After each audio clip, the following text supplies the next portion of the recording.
pop R&B artist Jamela. I pick Kelly. Yeah!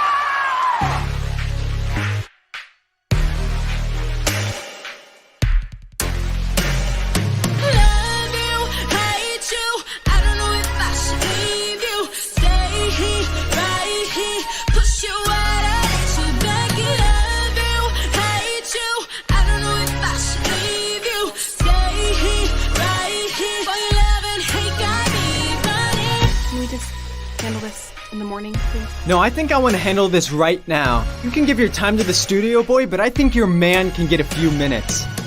All right? Hey, don't walk away from me. You're hurting me. Stop, please. Get in the car. Up and down this roller coaster, around in circles. We go trips around.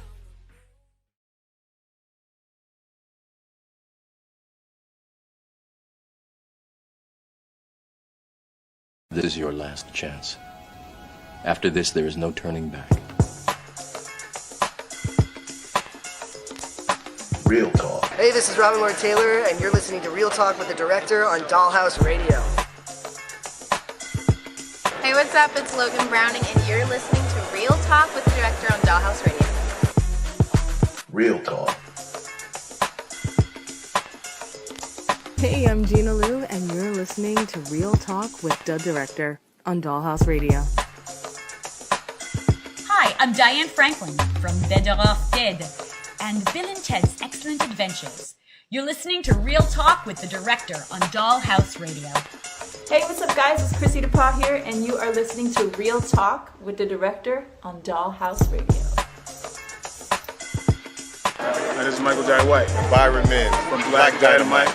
And you're listening to Real Talk with the Director on Dollhouse Radio. Hey, what's up? This is China Lane. You are listening to Real Talk with the Director on Dollhouse Radio. So keep it locked, keep it hot. Don't go anywhere.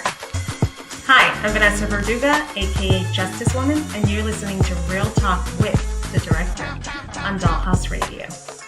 Hey, what's going on? It's your boy Dennis White here on Real Talk with the Director on Dollhouse Radio. Tune in tonight and get the real.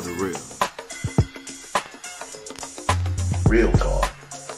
All I'm offering is the truth, nothing more.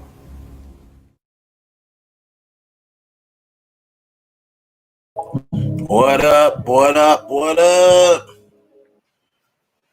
Ooh, what a day. What a week. What a year. Welcome back to Real Talk with the Director and the Jedi Council. I am the Director. I brought my Jedi Council with me, which I'll bring them in a moment. Real Talk is brought to you by each and every Monday by Dollhouse Radio and Ende Morel. We broadcast live via the World Wide Web on blogtalkradio.com, youtube.com, facebook.com, and Twitter via Periscope. Today is September 7th, the year 2020. As 2020 continues to rear its ugly head.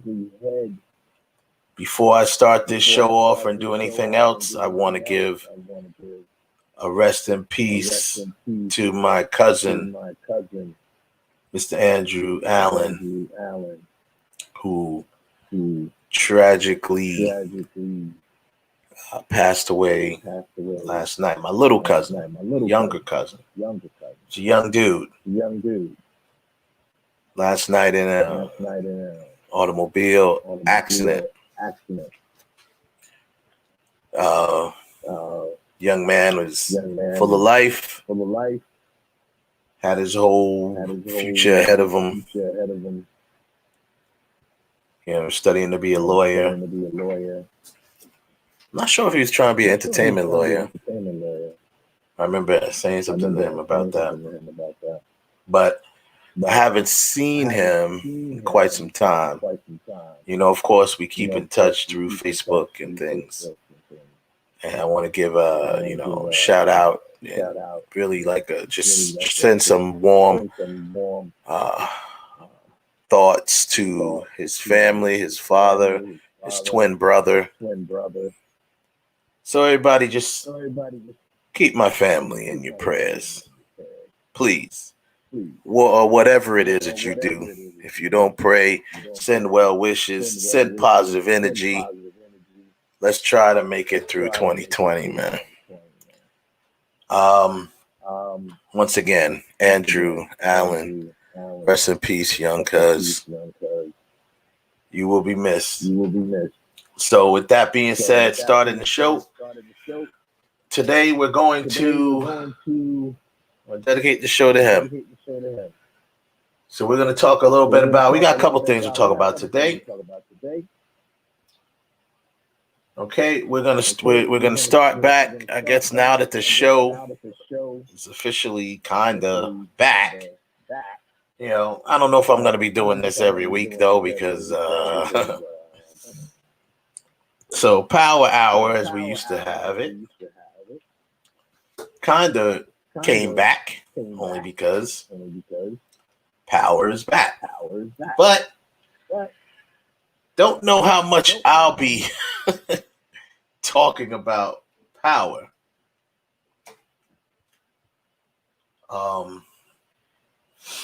We'll see. But this week, we are going to review the pilot of Power, Book 2, Ghost. We'll talk about that real quick. Also, we'll be talking about the final farewell to Chadwick Boseman, a.k.a. T'Challa, a.k.a. James Brown, a.k.a. Thurgood Marshall, a.k.a. Jackie Robinson, a.k.a. all the other great characters he portrayed. So they finally had a memorial where I believe they laid him to rest. And, I'm not going to go over that because I don't do things like that. But we will take a moment to say farewell to the king, to a king, and, just talk about a couple things. I'm not going to get too much into his stuff because, we mentioned this before I did it on the other show where we think the franchise might be going. Everyone's speculating, but we'll talk about it real quick. And of course, today we have our movie versus round 2. It's about to go down. Robert De Niro versus Al Pacino. It's going down. Basement. Right? So we'll get to that very, very soon. You know what I mean? Quick shout out to everybody in the chat room that's coming by. Make sure you guys hear me loud and clear out there. How's my sound out there, guys? Y'all help me out. You hear me loud and clear? Am I too loud? A couple of shows ago, I don't know what happened. My microphone got bumped or something, and it was like, it was just off the chain. Very unprofessional. I apologize for that. But, good. Thank you. Maddie says I'm good. I'm going to trust your word on that one, Maddie. Welcome, by the way. Thank you for coming back. We appreciate you. Thank you for the condolences, everybody. Yes, it's a very, very, very sad situation. Like I said, that young man got a lot of life ahead of him. We're going to dedicate this show to him, no. And, so shout out to everybody. Maddie is in the, I see Jimmy Ace, my brother. Shout out to you. KB's in the building. Shout out. Love it. Joseph Tanner, of course. The legendary, the one and only, the man, the myth, the legend. Thank you for coming back. You know what I mean? New York Giants girls in the building. Thank you. I just want to try to shout as many people out as we can, and as we open the show. Also, so there was a couple of movies. Tenet did like 20 million. It's made 20 million in the box office so far. Is what I was seeing. I read somewhere, but right now, let's see if I can. So Tenet last weekend made 20.2 million. Not bad. And domestic, it's gross domestically 20 million, 20.2 million. Internationally, because they're going to movies out there, over there. They're going to movies a little more. 120 million overseas.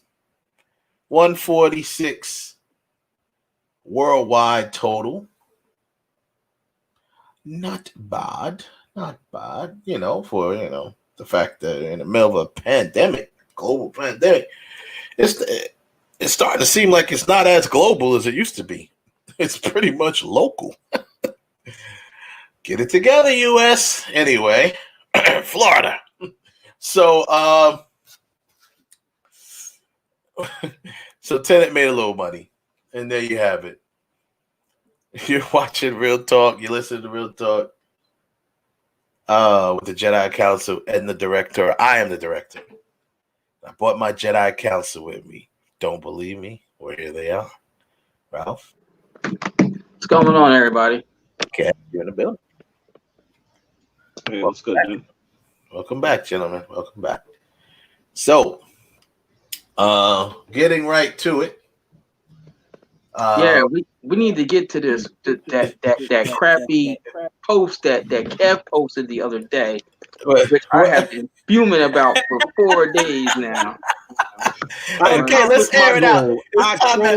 It's time to get air. It's time to air it out. It's time to air. It's air out session. It's an air out session, people. So let me just set it up. Let me just set it up. Actually, I think I know what you're talking about. Ralph, you go ahead. You set it up. What was the poll? I just want to know, right, Kevin? Right, you posted something the other day on Facebook, right? Yeah. And I was reading it and I commented on it, but then I really took a second look at it, and I just gotta ask, right? I want to read for everybody what Kevin posted, and you all out there in YouTube land, and you can agree with me or not, or say Ralph, you're wrong, whatever. But this man, our co-host, our brother, our homie, right? Our homie. Our fellow Jedi master. Our fellow Jedi Council member, right? said that see, did you delete? Oh, here it is. Outside of Bond 007, Harry Potter, Twilight, and the Marvel Cinematic Universe, there is no bigger or better franchise than the Fast and the Furious. Peter, that means you too, Star Wars. Okay, so I saw that and I was like, oh Lord. I just gotta ask Kev in all sincerity. See, my cup is empty, so I can't do the man like I was going to. But what are you smoking? Are you smoking that sour apple diesel? Are you smoking some skunk? Like, what? And before you answer that, Kev, I want to say, tread lightly with your words, because the Star Wars heads and the Trekkies, they're worse than they're worse than the Bayhive. They're worse than the Bayhive. You know what, Wes? It's not. Them dudes will track you down with lightsabers. What are you talking about? Let me be honest with you. It's not even that. Okay, it's not even that. How dare you? In what sane mind do you even put the Twilight movies above Star Wars? That's all I really want to know. Where? Why? How? Explain. Because I'm not a 100% Star Wars fan. Outside of The Mandalorian and the first three, I'm not that big of a Star Wars fan. It's not my favorite franchise, to be honest with you. So it's just my personal favorite on my personal list, Star Wars is pretty much at the bottom of my personal list. Okay. And I do have my favorite Star Wars that I like. I love Rogue One. Rogue One is out of all of them is my favorite. Okay. But I'll put it like this. If Star Wars is on TV and Fast and the Furious is on TV, I'm probably watching Fast and the Furious before I watch Star Wars. Oh, Okay. now Now, your this is not to statement. say- This is your preference, so you're entitled to it. Yeah, but yes, the way you posted it was like facts. Exactly. That is exactly it. Yeah, in your world, it's facts. On my list, and by my opinion, yeah, I honestly, I don't. If Star Wars disappeared right now, I would feel no love lost. Okay, None at all. that's where I got to None jump at back all. in. Kev, And don't get me wrong. Wait a minute, but you do realize that I don't know, maybe 90% of modern movies is here because of Star Wars. It ain't, they didn't get here on their own. It was that little movie Listen. Like I said, if Star Wars disappeared, I could care less. I honestly feel that way. Got you. Especially after the last one. I watched the last, and let's just make it clear. I've seen all of the Star Wars movies multiple times, especially the George Lucas, the three that George Lucas did when he did, episode 1, 2, and 3. I've watched the prequels. I've watched those back to back plenty of times. And the last three, oh my God, specifically the last one. My grandson loves the last one. I saw the last one in the theaters 5 times. I watched it here at the house at least 10 with my grandson, and at least another 4 by myself. So it's not that it's taking no credit away from their box office. It's not taking no credit away from anything that they've done, their accomplishments, how they set up the rest of Hollywood from 1979 going forward. Not taken away from any of that. And I mistakenly forgot to put Star Trek on there. That was a mistake. That was just me being absent-minded because it was early in the morning. So that was because I love Star Trek. So there was no malice there. But Star Wars, actually, I was more so trolling than anything else. But that's a problem, son. Because listen, no. Hey, first of all, it's not a problem. It's not a problem. It's not a problem. I was trolling. Y'all fell for it. I feel good. Well, here's the problem. Here's the problem with that one. See me, I talk a lot. So since that post came out, all right, I've talked to a couple of my peoples, just in random about the show tonight and what we're going to do. And I said, we're going to get into it. And and a friend of mine said, why? And I told her, she said, is he crazy? Right? Because there's a bunch of other franchises that you could have put before the Twilight franchise. I'm sorry. Listen. I ain't rocking with that Twilight franchise. I would have put the Hunger Games after that. Wait a minute. I'm calling Team Light Skin out. I'm calling Team Light Skin out because you was in the theater with me and your wife watching Twilight. So you better stop it. And who's the one? Okay. Check this out. I've seen. We went to the marathon. Who left? Check it out. But who left for like 3 movies during the marathon? Me. All right, I'll give you that. You left. He did. I dropped my wife off. I tucked her in. Yeah. I tucked the wife in. I said, deuces, I'll be back on the last movie because I'll go watch the last movie. And trust, I didn't skip out on 3 movies because I saw them already. I just didn't want to see them. I was like, I'll be back for the last movie. And I said the last movie was pretty good though. That battle scene was pretty dope. But that's the problem with Twilight. Yes, that last battle scene is dope. I give all credit to it. However, there's still 9.5 of the minutes of movie that are garbage, right? Frankly, I'm surprised. Wait. I was actually surprised that that you have the Twilight franchise above A Nightmare on Elm Street. That franchise, Jurassic Park. Yeah. Oh. Yeah. Wow. And I like Jurassic Park. Listen, the Nightmare on Elm Street franchise, monetary, and again, what I was speaking about is to keep it a buck.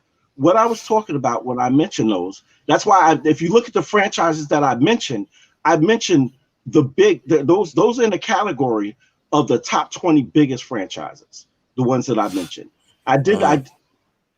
Right or wrong, probably even in the top 10. Yeah. Twilight Twilight was huge. I mean, I personally, if you're talking about money maker, that's fine. I got you. But I mean, you put that above. You had Harry Potter in there, right? Didn't you say Harry Potter? Yeah. I had Harry. Come on now, I'm not gonna say that. I'm not gonna not mention Harry Potter. You didn't mention the Lord of the Rings franchise. Yeah. That was a huge franchise. I didn't even like the movies. Like I said, Bourne series. Like I said, there was some that I forgot, but I'm talking about over. What's the word I'm looking for?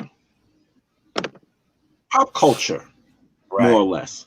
Pop culture franchises. Like the Lord of the Rings is honestly more niche.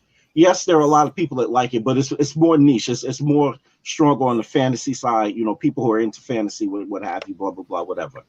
But stuff like Star Wars, Star Trek, and even though Star Wars is kind of niche, but over the last couple of years, I think it's popular. No. Listen to what I'm saying. Yeah. No. Okay. No. Listen to what I'm saying. It's that, but see, that's why I'm saying it's still a niche. It's a niche. It is a culture, but it's a niche culture. It only gets really popular when there's a new movie coming out. Then everybody jumps on the bandwagon. Those of us that are sci-fi, that are really into sci-fi, like as much as I don't really, I don't want to say not care for Star Wars. It's not big on my list, but at the same time, if a movie comes out, I'm there. I'm in the theaters. I want to see it. I was really disappointed with the last one. I think they could have did more with it. That's where that's where a lot of my disdain is coming from, is because of that last film, because J.J. Abrams just threw that together. Yeah, well, he was doing. I think he was doing cleanup. Abrams was doing cleanup work because Johnson dropped the ball in the Last Jedi, and that's a perfect segue to what I was talking about earlier. Real quick before we get into my power review, some idiot, I'm not even gonna mention his name, some critic. This is why you don't listen to critics, only because you just don't. They're idiots sometimes. So there's some critic that's put out there. He reviewed Mulan that just came out, which I haven't seen yet, but he gave his review and he said Mulan took from took some of the worst parts from these other Disney franchises. Lies. And it was basically, I guess he was basically saying like they were dazzling you with big scenes and big fight scenes and not developing any characters. So this is what he says. Or she. I don't even know if it's a he or she. I stopped reading after I got to this next part. He said, so they took the parts that just like the Disney did with Star Wars, the Star Wars franchise and the MCU. He said the Star Wars franchise being the Last Jedi was jumping from planet to planet, and we never really got to learn anything about Rey. Do not agree. Yes, I don't disagree with that part. I do agree with that part. Like I said, I believe that I think Abrams was just doing cleanup, trying to, Gary David. So yes, I agree with that part. But then they go on to say, in the MCU, Infinity War and Endgame had too busy juggling so many characters that they don't even have time to develop any of them. And I said, wait a minute. This is where I stopped reading. That's crazy. Like, have you not paid attention to the last 10 years in 20 movies? Mr. or Mrs. whoever you are, I'm not saying your name because that'll give you name. No. I ain't giving them no fame. Screw them. I'm like, Mr. or Mrs. whoever you're. I'm gonna see if I can see the person who did the article. But whoever you are, Mr. or Mrs. Critic, did you not pay attention? Who's this person? Roger Chin, I think his name is. Whatever. Chang. Roger Chang. Oh, you know what? Did you not pay attention right to there, the last 10 years? To the last 10 years. Well, I know where you go with that. Have you not paid attention to the last 10 years and 20 movies where they spent multiple movies building the exact characters that we watched in those movies? As a matter of fact, there was only 2 characters at that moment. Well, 3 2. There was only 2 characters at that moment that hadn't appeared in more than one movie. That was Captain Marvel and Doctor Strange. They were the only 2 characters that did not they were the only characters that did not appear in multiple movies. Why should they spend their time developing characters when we just spent 10 years watching the development of thus said characters? If you're going to write something, be factual about it. Don't say something stupid like that. I agree with you with the part about them not building the characters in Star Wars, which is one of the reasons why Kevin is complaining now about the franchise. Got you. But don't drag the MCU into it and say that they didn't build characters. All they did was have a bunch of characters that they're juggling and they didn't build none of their backgrounds. What are you talking about? They didn't develop characters? 20 movies, 10 years. I'll tell you exactly what he's talking about. What he's talking about is, and he's trying to, I want to use my words correctly. He's trying to basically downplay the movie because he's not. A lot of people have been, the movie has been coming under fire because of Liu Yifei's, the lead actress who plays Mulan, over her comments that she made earlier during the year, where she said she supports the Hong Kong Police Department, and what's been going on over in Hong Kong. If anybody's been following any of that. Which is a lot of craziness. The Hong Kong police are just as bad as the ones here. But she said she supports the police, and she's in her right to do that.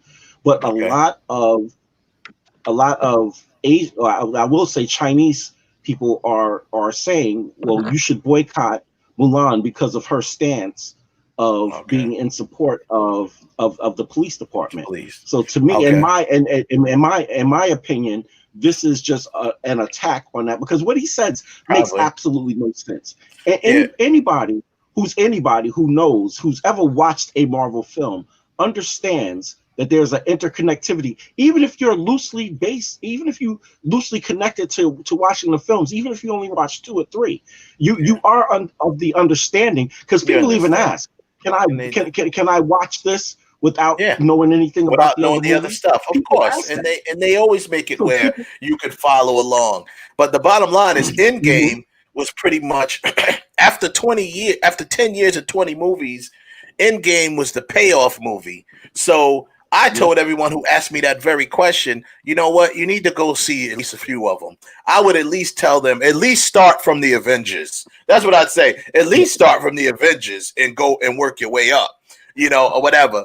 I'm not going to dwell on this person too long, but I get what you're saying as far as their answer. We're going to move forward, but I just thought I wanted to bring that up because that was just crazy right there. It is crazy, so, like you're right. The Marvel Cinematic Universe has been around since 2008. If by now you don't understand who Iron Man and Black Widow and all these people are, if you're the kind of person that say, well, I'll see Iron Man, but I don't want to see Thor, but everybody's been telling these years like they're all kind of interconnected with each other in some kind of way, shape. If you're that slow, right, that's your fault. That's your fault. Yeah. Right. I have plenty of time, 10 years to see all of that. I agree with what you said about Star Wars with Rey. Rey's role really throughout the entire thing get developed. hasn't never really got developed. You had a love triangle where she's gonna fall for. You had three different guys who she might have been interested in. You really didn't get a resolution to that problem at all. So I understand that one. But Iron Man's arc, Thor's arc, Hulk's arc have all been explained over 22 movies. If you ain't figured it out by now, man, hey, it's called remedial movie. Right? Go take the class. You get a special ed movie class. Right. I'm sure your community college has that class available. Just go take free, it. probably For free. Online. Yeah. Sorry. No, it's no, that's for real. I mean, I just had to bring that up. So what I'm gonna do now is, because we're going into the next first half hour. So Power Book 2 has pilot came out, and you know, so now for the people who, I'm sure people by now you should have seen it. So if you haven't, spoiler alert. So Power Book 2 Ghost has now come out. All right. It takes place. The setting is the same setting as Power. As we know, Ghost, James St. Patrick, Omar Harvard's character, has been murdered by his son, Tariq. Allegedly murdered by his son, Tariq. And this Power Book 2 takes place basically the next couple days after the way Power ended. Power ends with, they're at the reading of his will, and he is obviously, to set up the next show. The will basically, he doesn't leave any money to Tasha. He paid like the grandmother's rent for like a year. He left all of his estate to his son and his daughter. The son gets most of everything, I think. But the stipulation is he needs to finish college, graduate college with like a 3.5 GPA or something like that. That's a stipulation that he has to do to get his money. So that's that's that. So that was the final FU from Ghost. Ghost from the grave gets the last laugh. So now, so Tasha, the mother, she takes the rap and goes to jail for killing Ghost, because obviously she's not gonna let her son go, which she should have, but that's a whole nother story. Anyway, she's not gonna let him go, so she takes the rap. Boom. That's from Power. Power is over, the first chapter. Book 2 now. Tariq is now going to take, he's got to take on going to this college that Tasha actually negotiated him to get into, this prestigious college, and then he's now got to juggle school. He's going to try to raise money to get his mom's out of jail if he can. He's got to try to raise money to get this lawyer. They bring in Method Man, who plays this lawyer. He's supposed to be like this big high-profile attorney and, defense attorney who charges like $500K just for a conversation, basically. So he charges $500K is what he's going to charge him. Man, so he better come cut my lawn. I'm sorry. I know, they had to do something, right? He needs to be doing. No, I'm sorry. He needs to be painting my. No, forget that. He need to be out there repaving the street for $500K. Yeah, I know. Shit. So now I'm just trying to catch y'all up. So now this is where the show begins. So now Tariq he's going through. To be honest with you, half the show, all he was doing was running, literally. That motherfucker was running, like Forrest, run. That motherfucker was gone. So, because he was constantly waking up late, trying to get to class, trying to get to this, trying to get to that, and there we go. So that's where we left off. So now the show begins. All right, starts off with the and it's funny because I'm actually we're gonna have a guest join us today on the show, because he's always talks about it. He watched the show, and we got a lot of passion to share about it. So joining us today on the panel, at least for this portion of it, will be none other than my brother Heaven Hollywood. You're in the building. What's up, brother? What's up, guys? What's up, family? What up? What's up? Y'all can hear me all right? Yeah, we hear you good. I hear you. Good. So like I was saying, so the show starts now. So it begins. Where's a big rich town? Do. You know what I'm saying? Right. Hold a minute. This is where we disagree already. I'm sorry. Listen, I am pro Ghost. I'm all about Ghost. Yeah. If you and I did find out that them two fell out. We'll get to that later. Yeah. If you don't want to use Ghost no more, change the music. Because that reminds me of Ghost. Yeah. No, if you can't use Ghost no more, if you don't want to use Ghost, then change the music. Do it on your own. No, but he's not. See, but that's not going. See, that's not going to happen. It's just one quick thing, Wes, before we keep going. Yeah, that's not going to happen. Because see, the brother 50 tried that, and everybody came for that nigga's neck. Yeah, like, right. What? Yo, listen. But he changed it. He changed it in power. Yeah, I can understand that. Right. But this is supposed to be Power Book 2. So Rocky 2 came back with a different theme song. Yeah. Hearts on fire. They didn't come back with Eye of the Tiger again. Yeah, well, check this out. First, wait. I just want to call for a hold for a second. They're saying in the chat room you're coming in a little loud. You're coming in a little hot there, Heaven Hollywood. So I don't know if you need to turn down your, I just turn down my voice. Turn down your voice. You're coming in a little hot, like distorted. So, yeah. That's all like passion. That's all like passion for Ghost. Yeah. All right. So so right out the gate, he feels that they shouldn't use the same theme. So now I'm gonna tell you what my take on that is. What they're trying to do. All right. So obviously they're trying to sell this whole spinoff thing as Power. It's almost like they don't want to put any character above the show. The show is Power, and you're going to see different chapters of Power. The show is exactly the same, not exactly the same, but the title and the umbrella is going to stay the same. And what they did change was the imagery that you saw on the intro. Right. They did change the imagery. It wasn't like you didn't see guns and champagne popping and stuff like that. It changed to people shoving money into book bags and this and chess pieces and stuff like that. So they changed the imagery. So they did change the intro a little bit. They just kept the song. That song, even though it reminds you of Ghost, it's supposed to remind you of Power. It's supposed to remind you of the show Power. Ghost is big power. Rich town, right? So Ghost is Power. But Ghost is power. But he's dead. So if they're gonna continue it, then Power's dead. I'm gonna stop all that. Ghost ain't dead. Ghost ain't dead. Okay, I'm gonna get to my theory. We're gonna get to my predictions in a second. I'll get to predictions and theories in a second. So anyway, so they start with that right out the gate. Now I can agree with it, changing the theme song. What I would do is, I try to keep it on the same thing and maybe change it up a little bit. But I know why he didn't do it, just like what Kev said.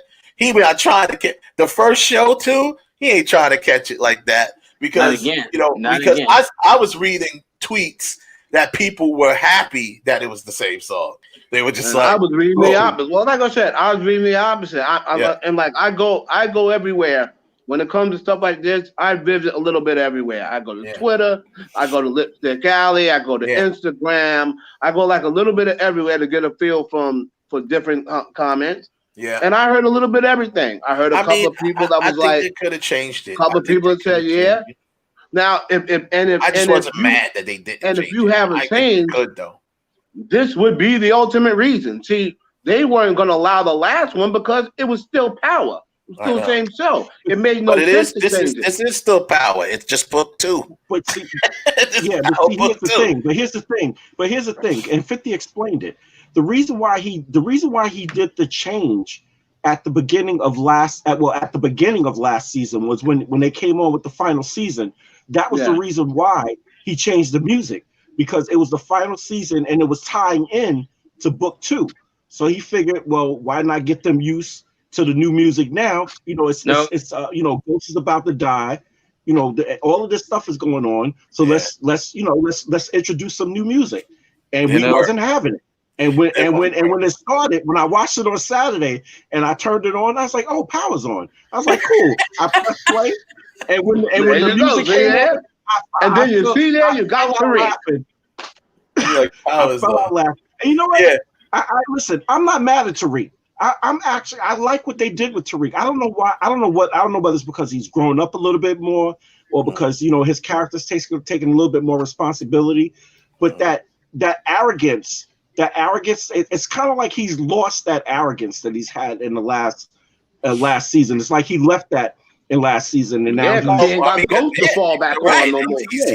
He's got smacked with reality. But here's the deal. Now, what they could have did, I think if they would have changed the song, they wouldn't have got a lot of backlash because it is a new chapter, right? I think so. I don't think they would have got a lot of backlash had they changed the song. I'm just telling you what.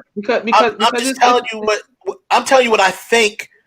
Where they're trying to go with the show, and if I'm correct, then when Tommy's show come on, it's going to be the same theme song because they're trying to keep it.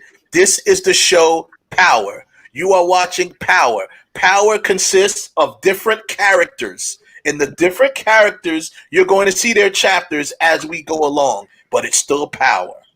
So that's what they're trying to push. I think when Tommy's show come on, right, then you probably would have a theme song, because even though this is Tariq, it still aligns directly to Ghost. It's Ghost's son who's trying to become the new Ghost, if you really want to be done. So now you're gonna bring Tommy in, and now Tommy, if I'm not mistaken, is in California. Yeah. Now you gotta have to come with a whole new sound. Yeah, you may come with a California-based sound or something like that. And I wouldn't have been mad if they would have changed this. I wouldn't have been too mad at it, because to be honest with you, to back up what you said, Hev, about the song reminds you of Ghost, it does, because when you even listen to the words, I just come from the poorest parts. He don't come from poor. Well, you gonna come from money. So it's like, this is a big rich town. I just come from the poorest parts. Tariq don't come from the poorest part. He comes from the big rich town. So maybe they should have just called it Big Rich Town and maybe keep the same title and change the words. But the poorest parts, that's Ghost, Tommy and Kanan. They came from the poorest parts. So legal or illegal, I'm gonna make it. You know what I'm saying? Yeah, Tariq may feel that. So let's move forward from the intro. So now I'm going to say, and I'm not gonna go step by step about it, but so we see where it takes place. You got Mary J. Blige character introduced. She is this. You got Mary J's character introduced.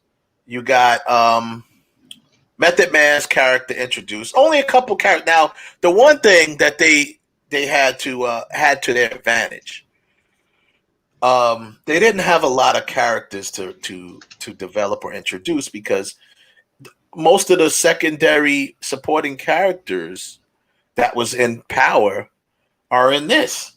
So you got Sax, who can give ball sacks, they call them, who can give a care about. You got Tasha, of course, Tariq. They brought in some, all the new characters is going to be developed through the school, right?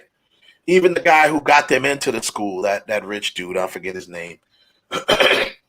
he was from Power. So you still see people from Power.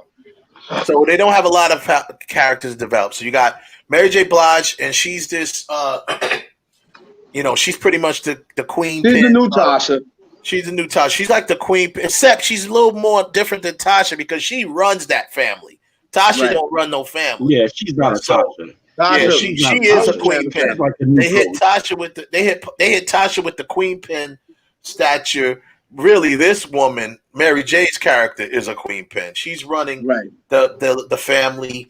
That dude, what was his name? Tejada family. The Tejada. They're like a low budget St. Patrick. Yeah, basically. So they're like they're poor man St. Patrick. So you got her. You got her sons. One of them is an athlete who Tariq he's rooming with, and part of the deal of him getting to school is he has to basically do this dude's grades so he can continue to stay in school because he's the athlete. So he's got to tutor him, but he's basically doing his work. Pretty much doing his work. Yeah, he's doing his work. They say you got to tutor him. Make sure if he flunks out, you flunk out. That's basically what they said to him. So he's, I don't know if he's. They didn't develop him, get into that yet. I don't know if he's a transfer. I don't think he's a freshman. He don't seem like he's a freshman. He might be a transfer into that school, but he did just start that school. Okay, then you have to transfer to the school. Yeah, he's a transfer. Okay, there you go. So then now, you also met. He met one girl in school. The first girl that he met in school, Tariq, I should say, is played by Paige Hurd. And if you remember Paige Hurd, her name's Lauren. Paige Hurd.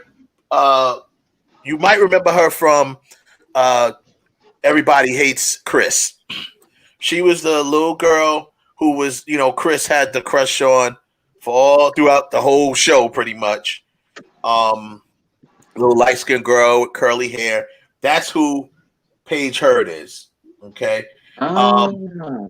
Yeah. So she's now, older, and she's in the show. She plays potentially one love interest of his. They met, boom, boom, boom. They kind of hit it off. They friends, whatever. You have the other girl who is Mary J. Blige's character's daughter, Diana Tejada, who he met when he went with the athlete to their house, and they had a party for him, blah blah blah. So now he met her, and they kind of got some vibe. You know what I mean? So now they're potentially setting him up for a love triangle already. So you got that going on. So now we move on. Like I said, she has a second son by the name of Kane. Okay. Now I'm gonna throw I threw my theory out there, and having Hollywood and other people and Spill the Sugar. They kind of I told them all because I'm gonna say it on this show. I have a theory about Kane. I believe that Kane is somehow down the line going to end up Kanan's son or related to Kanan, because first of all, why would you name a character so close to a character you already have a name of? Kanan, right? I believe we don't know anything about Mary's character yet. And yes, she's married to that Tejada dude, but I don't believe she was always married to him. And I would not be somehow I believe they're going to try to tie in these characters to some of the characters from the past, like Ghost or Tommy or Kanan. They've already pulled Tommy back into the fold. So that's just a theory that I'm putting out there, and I've been saying it, and I'm putting it out there. It just makes sense to me going forward. Now I think the show itself, it was okay. I didn't really, enjoy. I like by the end of the show. So he runs around. He gets Method Man, who Method Man plays this lawyer. Like I said, big defense lawyer. Who, as much as I like Method Man, and I'm glad he's on the show, and I think Method Man's a pretty decent actor. I'm just not convinced that he's this big time Johnny Cochran type of attorney that's the high profile type of dude. I'm not convinced. Sorry, man. I'm convinced you're a good rapper, but I think you guys see it. Yeah. Did anybody? I watched it. Yeah. I think watched it on Saturday. Okay, I haven't seen it yet, but that's okay. I'll see it this week. Yeah, that's fine. Yeah, man, nothing. No, I'm joking. So, like I said, but I told everybody who didn't see it. Spoiler alert. Yeah, I want to get Kev's take on it. My brother is giving his take on it. So as the first episode, what was your take on it? All right, I just to be brief, I loved it. I mean, Tariq's cat, like, it was like, I almost want to say like a fresher breath air, seeing him like really breath of fresh. I want to say, yeah, really like step up, and he wasn't annoying. Like last season, he was so annoying and such a, excuse my language, but such a fucking crybaby. It was annoying. Like, oh my daddy. Like you love your dad. We all know you really love your dad. You don't hate your dad. You just what are you really angry for? You grew up in money. What are you angry for? And that was one of my problems with him. You know, you're growing up in money, so now you're acting like one of these European American kids. You're angry at your parents for what? What did he actually lie to you about? You're a kid. Be in a kid's place. But now, this season now, he has a choice. He has a step up. One, if you want that bread, he's a smart kid. So do what you do. You know what I'm saying? Go to school, get that education, step yourself up so you can get that money, take care of your family, do what you're supposed to. I think what's probably going to happen is he's end up not going to get the money because he's going to do something stupid and lose focus with trying to sell on. He's going to drop out of school. Watch. He's going to drop out of school. He's not going to drop. He's probably going to get kicked out. He's not going to drop out. He's probably going to get kicked out because he's going to get caught for selling on the side. But I say this here by you saying that, Kev. Honestly, that's more realistic than anything else because he don't know the game yet. So him getting caught, that actually, I would invite that because he is still learning. If he all suddenly becomes this big time flipper, he's doing all of these, drugs and stuff, flipping all these drugs. That's not realistic. Ghost didn't become Ghost overnight. He had to, and we'll find out in the prequel how Ghost was at the same age as Tariq. He might have been the same. He might have been the same type of dude. He might have been, he didn't come from money, but he might not have been. He might have been a mellow dude. He might have been became who he became. He was because they preluded to that in past episodes. That Ghost was smart because him and Angela. Obviously, they were both bookworms. They were both smart. So he just happened to take the street route. Yeah. So, going back to Tariq and actually tying into what you were saying before with the song, about him not coming from the bottom. Technically speaking, right now, Tariq is coming from the bottom because he had to go find. At this point now, he had to go find homegirl so he can get that product pushed because he can't do it now.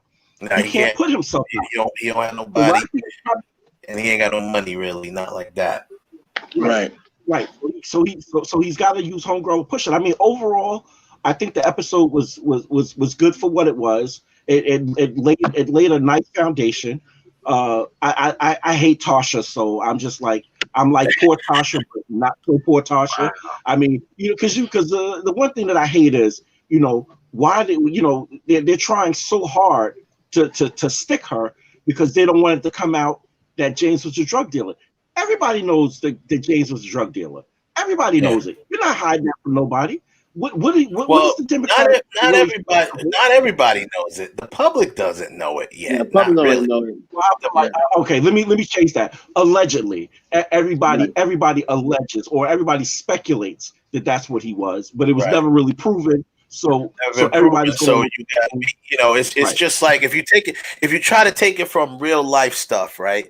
Even if you take stuff that's going on today, it's just like saying, until it was put out into the public, people saying everybody knew Epstein was a pedophile and whatever, but not everybody knew until it actually came out into the public. You know what I'm saying? Right. The way it was put. You know what I'm saying? But it's like, everybody knew. Well, not everybody. They speculated. At this point now, I don't even really think it's all about trying to hide stuff from James.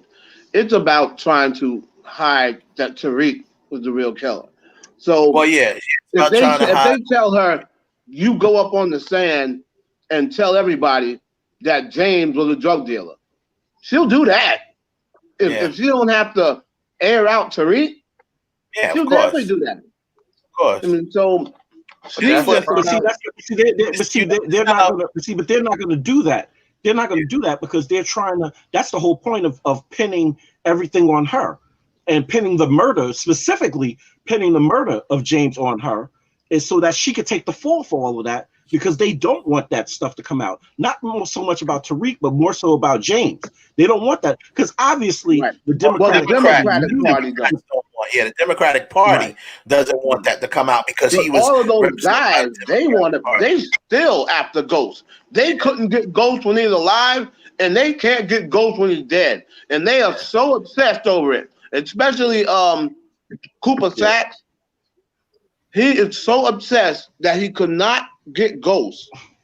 This dude has been after Ghost. He would charge Ghost with Ghost murder if he could. Yeah. Wow. It's true. So here's notice how the one time when they asked Tasha, they still trying to keep Tasha the ride or die chick, so to speak. You notice how they asked her, they asked her something about Ghost. They tried to ask her straight up. I would have been there. Did Ghost do these murders? She didn't say yes, but she was just like, I have no doubt I would have been next. I would have been next. So it's kind of saying yes, but she didn't say just yes, he did these murders. I know for sure. You know what I'm saying? But yeah, I mean, now here's I'm just gonna really, to kind of put it all in a bow. I'm gonna break down exactly what I liked about the show, and then I'm gonna tell you what I didn't like. So what I liked about the show wasn't much, but what I did like is I like that they're, for some reason, I don't know why, I like that they're continuing right where they left off. I actually kind of like that. I don't know why. That. I just do. I think it would have been a disservice to fast forward or time jump or anything like that. So the fact that they started exactly where they left off, well, they could have, but I'm just saying it's starting exactly where they left off. That was the right move. I like the days. I like this one around. Yeah, that okay. What I like Mary J. Blige's character. I just like Mary J. Blige. Period. I like her character. I like the Kane character. He's going to be the muscle, as you could tell. They're setting him up to be the muscle of the show. He's going to kind of be like the Tommy / Kanan of the show. Which is why I kind of feel that they're leaning him towards the Kanan of the show, because even Kanan was more ruthless than Tommy. Well, just as ruthless, because Tommy killed his own father, Kanan killed his own son. So they were both. But Tommy, and both of them had they were both estranged from those characters, but still. Either way, so just 1 second, Wes. So I just want to piggyback. I just want to piggyback off something you just said. What I think is going to happen is, I think the reason why they called that character Kane is because I think that Tariq is going to play the quote unquote Abel of it all, because somehow he's going to get mixed up into the family. So I think there's going to be that kind of dynamic going on with somebody else, because there's no other reason why they would name that character Kane, unless there's going to be an Abel to kind of balance it out, like a yin and yang type of thing. You think that's just a riff of Kanan? Good theory. Yeah, I believe that's what I believe. But what you just said, Kev, is a good theory as well. You know what I'm saying? Because they are attacking things metaphorically too. Because the name of the first episode is called The Stranger. He's reading the book The Stranger. That's foreshadowing possibly how his life could play out. That's what I predict already. I predict The Stranger is going to be Tariq, the way Tariq dies, because I believe that when he was reading The Stranger, he was really thinking about himself. Right. He was really acquitting himself to The Stranger, and like I said when I talked to my brother, it's kind of like a triple entendre. Yeah. He's the stranger on campus. He was reading the book The Stranger, and The Stranger was about a guy who people really didn't know was a killer. Right. So, and Tariq is a killer. Yeah, and nobody knows no that. one thinks he's a killer. No one knows he's a killer. He's got two bodies already. And I believe. What did you say, Ralph? I believe that's what's going to happen. I believe that's how his life is going to play out. What did they name him Canaan as? I mean, Cain as a riff off of Canaan. I mean, you know. Well, that's what Wes thinks. Yeah, the reason why I said I think that, and I'm thinking from two standpoints. From one, a logical standpoint. From another standpoint, is a writer's standpoint, because they could really go in with that if they did it right. You know what I mean? If they wrote it properly, they could go in there, because it's very, very possible, and I'm almost sure they're going to somehow relate Mary J. to it, because if you have this, gonna know Tasha, I guarantee you. If you have this family and they're in the business, right? There's no way that the St. Patrick's didn't know about them. It's just they're both in New York. So if they doing their thing from their side of the family, it's no way to just, because now keep in mind in this first episode, those names haven't come up to Tasha or nothing yet. I guarantee you, like you just said, when Tasha hear that name, she gonna say, "Oh," and then and also they foreshadowed they've never mentioned Tasha's maiden name, and they're calling her by her maiden name and her all of a sudden. That's foreshadowing. What they're gonna do? That's probably how Mary J. Blige character knows her by her maiden name. She probably don't know. She probably don't know that she's married to St. Patrick. Of course, she knows the name St. Patrick. Everybody knew that name. He was running for governor, so everyone knew who he was, and the people who's in the game know about. Well, let me retract that. The reason why he was called Ghost, because people didn't know about him. That's why he was called Ghost. So the people in the game didn't know. They knew about Tommy, but Ghost. What I'm saying is, Ghost, Tommy, all them, I guarantee you they know who the Tejada family is. You know? And so the reason why I was saying, so my point is, I don't think that anybody that they'll bring in, I believe they're going to try to connect everybody in some sort of way. And I believe that you have a whole history that you could have with Mary J's character and maybe Kanan. You know what I'm saying? Because that boy is kind of like not the outcast of the family, but you can see she's accepted. He don't even look like he's from the husband. Right. He don't even look like from the husband. He's a darker kid. You know, he's got that temperament. So I'm thinking, okay, maybe that seems like and for me, other than what you just mentioned, Kev, I see no reason why they would name this character Kane. Out of all of the billions of names you could have came up with, you gotta name this boy Kane. So other than what you I didn't think about what you just said, Kev, and I think that's a good theory. That could be a very, very good theory that could play out as well if they want to talk metaphorically or stuff like that. It's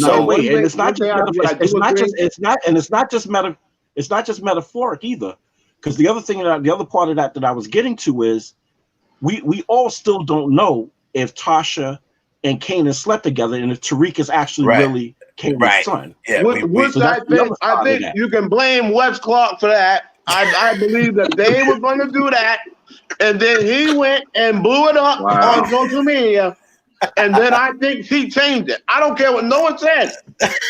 He changed it. Yeah, that was what was supposed to happen. I put that theory out. I put that theory out a long time ago, and somehow it went viral somehow because I was the only person saying that at the time. At least publicly. I'm not saying I'm the only person who thought it, but I'm the only person that said it. Because once again, from a creative mind, from a creative standpoint, why would you don't just do things for nothing? Why would you even have Kanan say the things that he said to Tasha saying stuff like, whatever little jabs he took at her. Still fine? Yeah, I see you still fine. I see you still fine, or you like it. Stuff like that. You're saying stuff like that to her, like wait a minute, where he going with that? Her. Yeah, like where's he going with that? Yo, you like it, or something like that. He said when he grabbed her, or something like that. And I'm like, yo, this is why they throw that out there? So I'm like, yo. And the way she acted like she hated him so much. She hated him. Like, why you hate him so much? Yeah, why you hate him so much? We have to kill him. She wasn't trying to put him away no more. She wanted him dead. I'm like, yo, she wants him dead for him. Like she hiding something. Your secret. Yeah. Protect your secret. That means, you know what that means? That means he smashed. He tapped that back out. He had that spine twisted up, and she's still in her fucking feelings. That's all that is. No, it's more than that. It's more than that. No, it's more than that. Then while he was blowing her back up, she slipped up, got pregnant, had another man raise this man's child because they framed Kanan. Yeah, they framed Kanan. Yeah, that was what they. You know what? Hold up. Let's pause for a second. Not because remember they framed him, but Tasha's the one who came up with framing him. She was orchestrating that shit. If you go back and listen to the dialogue, she was the one that was orchestrating that shit. She's the one who orchestrated. Well, think about it. It was her idea to put him away, to frame him. If you had another man's baby, would you want your baby daddy and the guy supposed to be your baby daddy to be hanging out? No. She went with what she felt was the short choice, which was James. He was the smarter of the two. He was the one who was able to, as you can see, he got where he got money wise. He had a plan, was different from everybody else's, and then she went with him. Yeah, and Kanan, she framed him. Now back to what you said, Kev. It can still work out to the Cain Abel thing, because if he is in fact Kanan's son as well, now they are brothers. They are brothers at that point. Which means one of them gotta die. Right. Yes, exactly. Somebody Which means one of them gotta die. If it's Cain and Abel, one of them gotta die, right? And I'll tell you another thing that I agree with Kev with that is, I believe at some point he's gonna get really close to Mary J. Blige, and she's gonna walk up in that prison and go see Tasha. Yeah. She will. She gonna I got your son. Like that's my son now. Yeah. Tasha gonna have a face off. They're gonna have a face to face. They're gonna have a heat moment where they got a face to face and they sitting across from each other, and they're gonna have that. And it's gonna be some history that it's guaranteed. There's gonna be some history between them somehow or another. And you know what she gonna say? She gonna look right when she go see her in jail. She gonna look right and says. She's gonna be like, just like this. Watch. I know your goddamn secret. Yeah. For real. She gonna say, I know your secret. She may know that boy is Kanan's. That would be even better. The fact that she would know. That's what I'm saying. This is if she knew, because you're gonna make them change shit. You're gonna make them change shit again. I'm telling you. Now, as far as the people response to it, I saw a little bit of everything.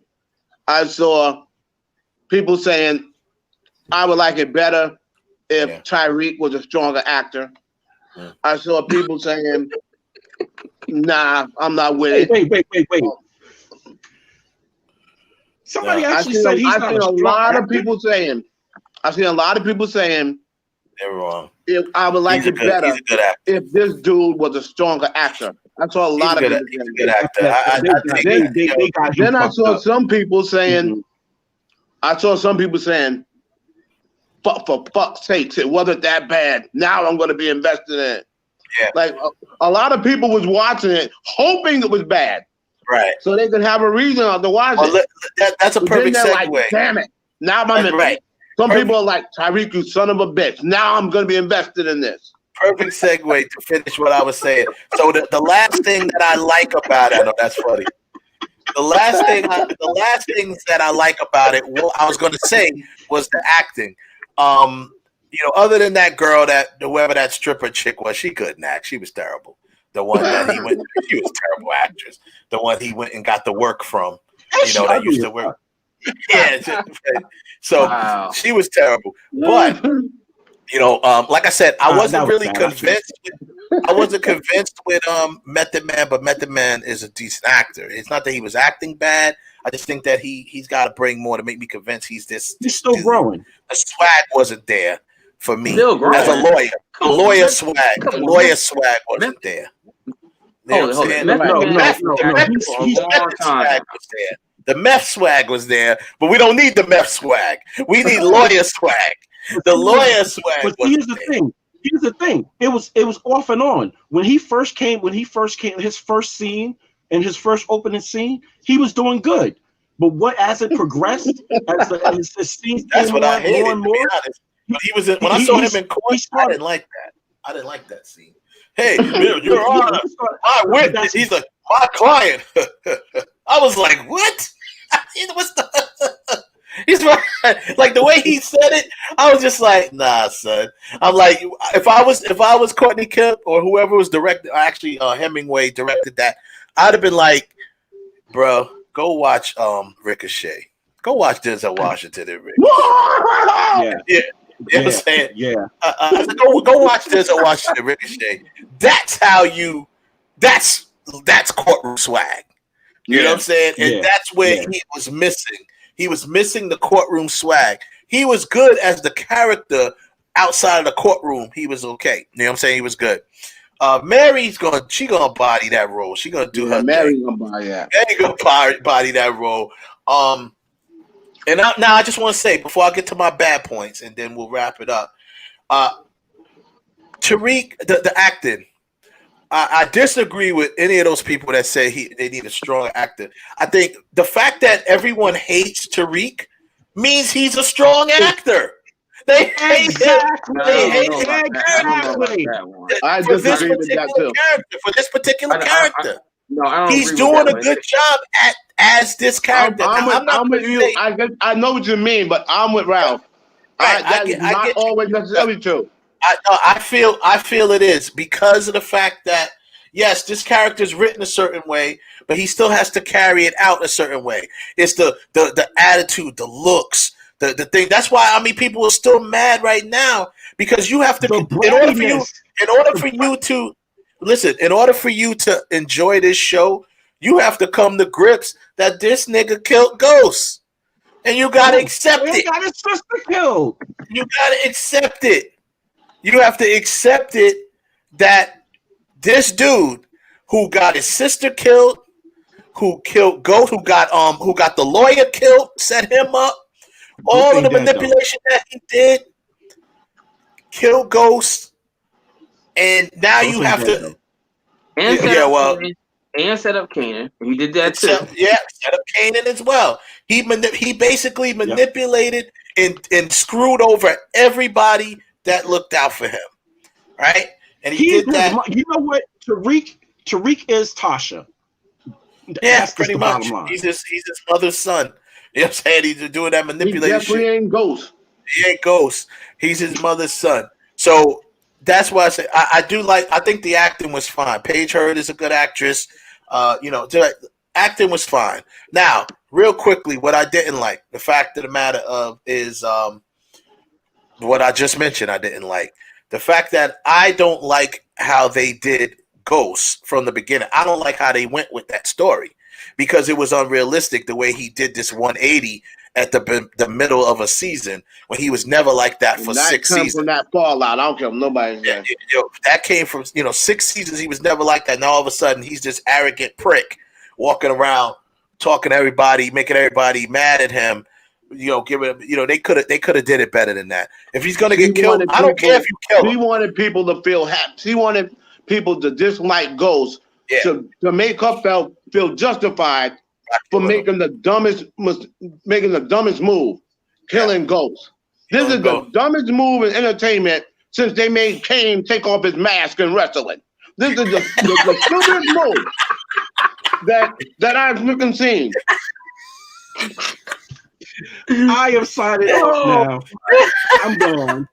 Yeah, that's hilarious. I'm done. Show. That was probably one of the worst decisions ever. They made Kane take off. They should have never made Kane take his mask off in WWE. Kevin Hollywood just came into Real Talk and shut us down. The show is over, folks. Time to go home. Deuces. The show is over. Thank you, everybody. You killed Angela. You killed Angela. Yeah, but how you kill Ghost? How you kill Ghost? Exactly, and the way they did it. So because I'm still not, I don't like the way, because they want you to view it as a continuing story. That's their goal. So and that's why I don't like him. Right, they did it to Angela after Angela was gone. They tried to vilify Angela, and still at the same time try to use her by bringing her back as a ghost. Back as a ghost, right? If you don't want me on the show, don't be bringing me back as a ghost. Right. And that's that. Last points. Is he gonna be like a force ghost? Yo, could Power do that? Could they have Ghost comes back as a force ghost? Well, as a ghost, right? Up? No. Well, no. This is definitely a possibility because they've done that before in the show. Because right before he killed Ghost, before he shot Ghost. He had a vision, not a vision, but Kanan came to him. You know what I'm saying? Like he was kind of like seeing Kanan in his mind. Because remember, he wasn't going to kill Ghost. He wasn't going to kill him. Tasha was supposed to kill Ghost. Tasha was supposed to be the one to do it. But then that's why he was saying, "Oh, it had to be me, Ma. It had to be me." He's basically saying what Kanan was saying to him. Yo, you got to step into it. If you don't do it, you always going to be in this nigga's shadow. Right. You got to step into it. So you got to be the one to do it. So. But to me, that philosophy doesn't make no sense because it only to you. You're only stepping out of his shadow to you. Other people still gonna see you in his shadow because they don't know you killed him. So you're the only person. But I guess the only person you got to prove it to is yourself. So I don't like the fact that I don't like because I don't want to condition myself to accept what they did to Ghost, and I don't like the way they did it. That's why I don't like the show. Overall, I'll probably give it like a solid 2.5 to 3. For the first episode. Wes, I feel you. That's why I stopped watching Game of Thrones. Really, after the first season, when they killed Sean Bean, I was like, man, this is Game of Thrones, man. Stop calling it. Stop being disrespectful, Ralph. It's Game of Thrones and not Game of Thorns. Stop being disrespectful, goddammit. Thorns, whatever. The point of the matter is that I checked out when they killed Sean Bean. I was like, this show is not gonna last. How are you gonna kill the but that show killed everybody. Yeah. So, everybody, you couldn't get a favorite on that show. But even with the Sopranos, right? They started killing off the main character toward the end of the series, not the beginning. Like that's just what they did. You know what I'm saying? I mean, that's what it. But they killed Ghost. They killed Ghost. I don't know why she killed. I think they killed Ghost. I don't know. I'm not even gonna explain. It was a dumb move to kill him, but the fact that they did, I don't mind you killing him. I don't like what you did leading up to killing him. You didn't have to change him overnight into this jerk to kill him. You can still kill him because he's in the drug game. That's what happens. People get killed when you're in the drug game. So, it looks like we lost Heaven Hollywood. But yeah. Bottom line is we're gonna, get ready to get into the tournament. Bottom line is I believe going forward, this show, I'm not really gonna watch it, to be honest with you. I'm not interested like that. I'm throwing out my theories because I just think that's where it could go, maybe where it should go. And now she'll probably change it. So we'll see. Wow, man. You just changed the whole direction of a TV show. Yeah. Well, that's funny, right? But, I really do think that that would make it interesting because what you want to do is you got to go a different dynamic with this. This kid is never going to be Ghost the way Ghost was. He ain't as smooth. He's not as vicious. He's not, he's not going to be that way. And it's going to take him a long time to develop into that, right? So go with his strengths. He's a master manipulator. That's what he does. He manipulates people. He hides in plain sight, right? Mm-hmm. So go that route. You put Kane as the, aka Kane and Son, as the muscle. You know, he's going to be the one that's going to be basically doing the rough stuff, the Tommy stuff, the killing. Even though Ghost did his share of killing too, but every time Tariq, if Tariq kills again, it's going to be once again on some. You know, I don't think they're going to have him killing. If they're smart, they won't, because he's not. He is a killer, but he's not a killer. You know what I'm saying? He's killed, but he's not a killer. He's better at setting people up to get killed and stuff like that. So, and that's the worst kind of killer. That's the worst kind of killer. You know, he's got, you know, he's that a manipulator. Manipulator. So don't make him this all of a sudden become this street thug killer, because that's why you have that Kane character. That's who he is. He's but see, muscle. You know what, Wes? But you know what, Wes? This goes back to the changes of the theme song and the imagery, because what's one of the things that they showed? Chess. Yes. What does Tariq do? Yeah, plays chess. He's a chess player. Yeah, that's what it is. So that's why I said they should keep, if they do that, they're on the right track. But I just don't. My biggest problem with the show is this: it doesn't feel like, I don't think they'll retain all of their power from the first show fans, because it doesn't feel like an adult-driven show. It feels like a kid-driven show because of him. He's in college. He's a kid. It's going to get real. I'm going to be honest. I was real awkward, even though he wasn't in the scene. You know, you see the sex scenes, the quick things that popped up. Yeah, it's going to get awkward. Yeah, I had to. It's going to get awkward. I actually turned away from the TV when he walked in the room. I actually did the same thing. I was like, oh damn. I'm like, wow, that's awkward. You know what I mean? It's just like, it feels awkward now because it feels more like a youth-driven show. Maybe they're trying to get more youth watching the show, the franchise, but it feels like a youth-driven show, and that's what I don't. But you know, like. It's going to be. But see, to me, it's not going to hold. For me as an adult, Power was my adult hour. You know what I'm saying? Like, that's the show. That was time for adulting. You know what I mean? You had the drugs, sex, drugs, and all this stuff going on. That's part of the reason why you watched Power. It was part of that whole dynamic, right? You can't mix in. They're going to have trouble mixing in the youth part of it in with the adult part of it. I believe that's going to be a struggle. That's going to be a struggle to present properly, because it's going to definitely, they have to change the dynamic completely. They're setting him up for a love triangle. Okay, fine. Teenagers get into love triangles, right? That's realistic.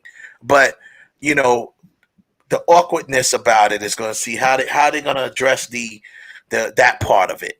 That's the sexual tension part of it. You know, you can see that they're already setting certain characters up to fill those voids. The athlete character, he's gonna be banging a chick probably every episode. I mean, they're setting him up to be that guy, right? Maybe the Kane character might be. They might show him do a little something. You know, AKA Bobby Brown. That's the dude who played Bobby Brown from the Bobby Brown movie. Oh, I've been calling him Bobby Brown. So we'll see. I got a better question. Are we ready to see possibly Mary J. Blige do a sex scene? No. I'm just saying. Like, you're not ready. No. She might. Well, listen. I'm keeping it a buck. It's just like Mary J. Blige to me is like oh damn, what's homegirl's name that played in East Bayou? And Janelle Smollett ended up being she is playing Joni Smollett? No, not her. The other girl. The other girl, the pretty brown skinned girl. I know who you're talking about. What's her name? I don't know. What about? I know who you're talking about. From the What's you the one that was in the 50 Cent video.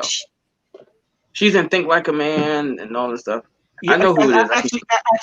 Actually, she just played in the movie with Michael Ealy Michael Ealy and what's the white guy's she's name? in Shazam. Where they She's in bought the Shazam. house and the guy wouldn't leave. Yeah, What's her name? and she's in Shazam. Megan Good. Megan Good. Megan Good. I look at Mary J. Blige as the same way I look at Megan Good. Like I don't know. It's for some reason Megan Good is a grown ass woman now, the whole nine. It's just I don't look at her. When I look at her, that's like looking at my kid. I can't. I don't equate her with that. The same thing with Mary J. Blige. I see Mary J. Blige as like auntie, like or like a sister. Like I can't. Right. I don't look at her like that. It's weird. Yeah, and I've always been like that with Mary. Yeah, we'll see where she go with it. They're gonna have to change the culture of it a little bit from the original Power, because that was a more adult-driven show. Now you got so many kids in this one, kids, but younger kids. They're supposed to be teenagers. So you got so many college kids in this. Now you got to kind of change the culture a little bit to make it more college kid-esque. That doesn't mean that sex won't be involved, because that's what kids do in college. They have sex, right? So, but see, that's going to be. But see, that's what's going to hold on to the adult crowd. That's what's going to hold on to the adult crowd. I don't think that should hold. I don't think that should hold to the adult crowd, because I don't feel comfortable watching it. To be honest with you, when it gets to that part of it, I'm like, eh. No. I don't mean that. I don't mean that part, but I mean just the whole, the whole being in college and that whole dynamic, even specifically for the hustlers out there, people who used to hustle. That's the other thing, like that dynamic of your like some of us that lived on Long Island, we own a house, but we still doing dirt. You know what I'm saying? It's like, I think it's certain elements of it that's still going to hold the crowd. I think they're going to have trouble with that. So anyway, let's move on to the main topic of the show. We are back, round two, fight. We are having our movie versus, which is this round is going to be, or this episode is two battle of the two heavy hitters, the two greats, Al Pacino, and Robert De Niro.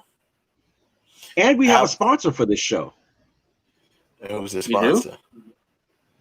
Yeah, we have a sponsor for this show. The sponsor for our show today is, I can't believe this bullshit is about to happen. It's about to be some bullshit. Brought to you by Cutthroat. That's what I should say. And there it is, people. You see right here. It is the movie versus. Let me just bring that out a little bit there. Let's go here. Robert De Niro versus Al Pacino. We'll get right down to it and get it popping. So these movies, obviously, we took 20, just like in the spirit of verses, we took 20 of their, what you would maybe consider their best movies. De Niro has so many more movies than Pacino, surprisingly. Pacino probably picked his movies very carefully, or his roles. Robert De Niro has almost 20 movies more than Pacino, maybe 30 movies more, something like that. So 20 and 20, let's go right down the line. Same rules apply. We're going to criteria of the movie itself, overall, the role that they played in the movie, and the acting that they did for that role. You could throw other little factors in if you want to throw in, overall impact of the movie, what it did, box office wise, all that stuff could be thrown in. So as we go to, we get to it now. First up, right out the gate, we have The Godfather, Al Pacino, The Godfather versus Mean Streets, Robert De Niro. That Mean Streets was not Robert De Niro's first movie, but it was one of his first breakout roles. He did with Scorsese. So you got Mean Streets and you have The Godfather, which was basically Al Pacino's breakout role.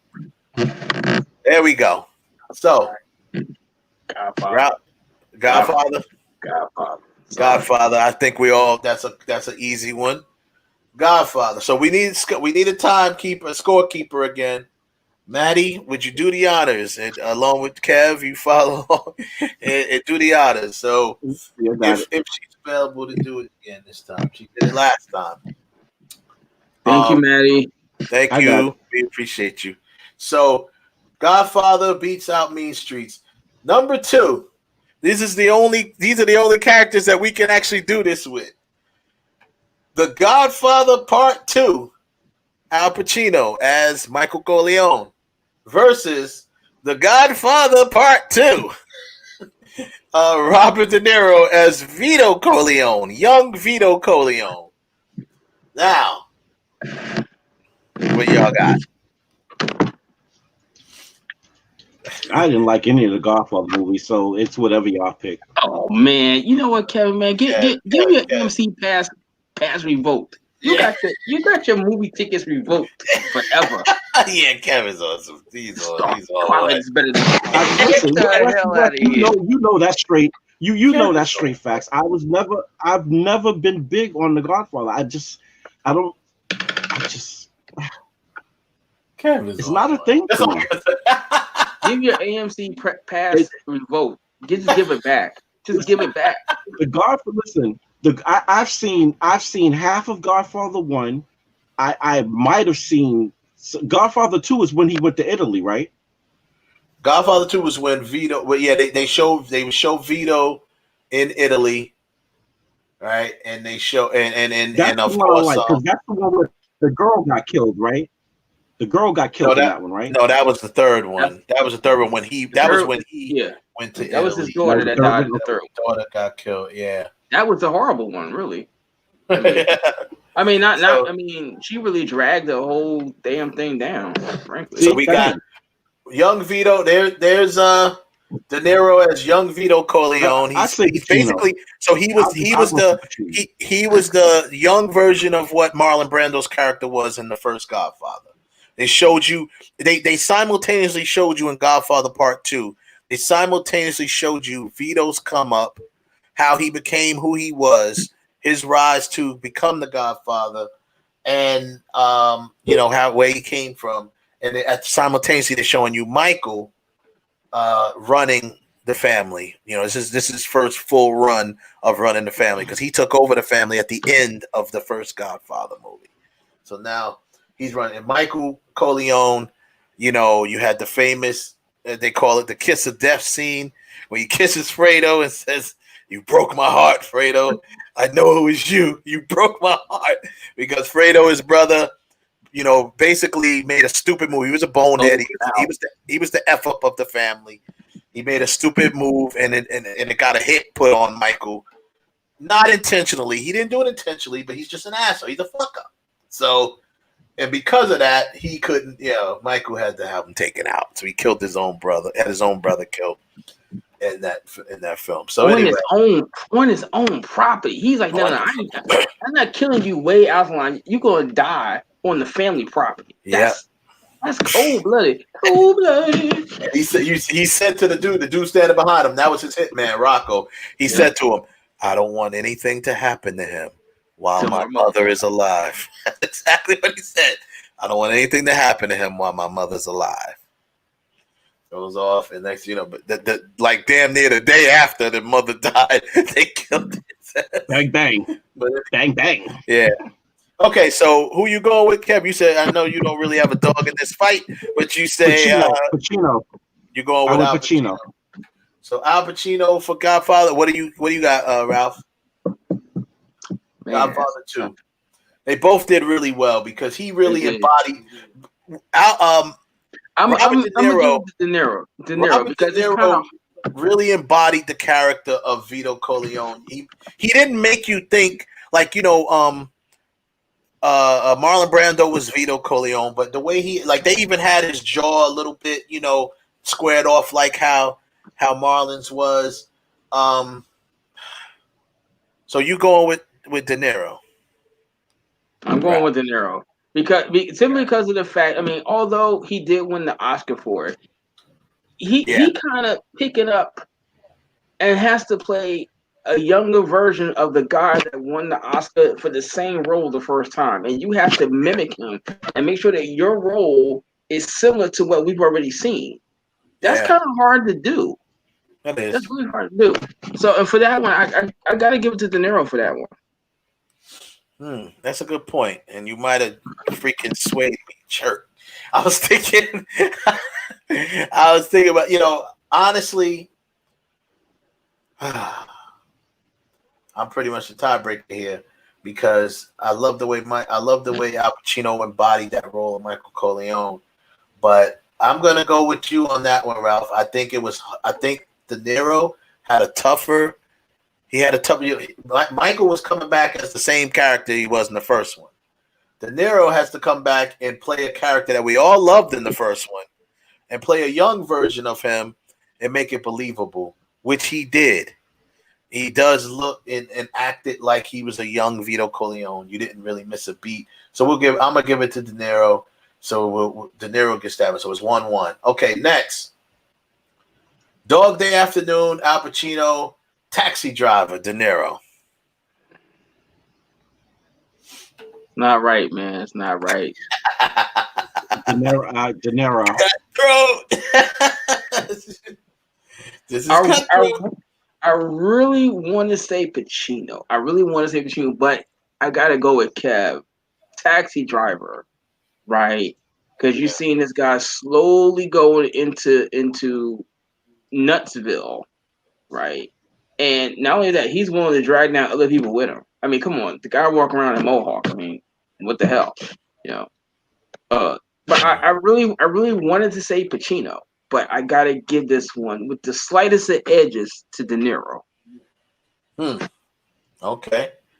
Who'd you say, Kev? You said Taxi Driver, or you said Dog Day? Yep. Taxi Driver. Taxi Driver. Yeah, I think it's a sweep on that one. Taxi Driver for the win, even though it was for the win anyway, because y'all both picked it. So, okay, next up. So we got De Niro's up 2-1. Next up, we have Serpico versus Raging Bull. Still De Niro, man. Come on, Serpico. Hit me hard. Sorry, Serpico for me. I gotta go Raging Bull. Oh man, this is a tough one. This is a tough one. Serpico versus Raging Bull. Oh my goodness. Wow. Damn.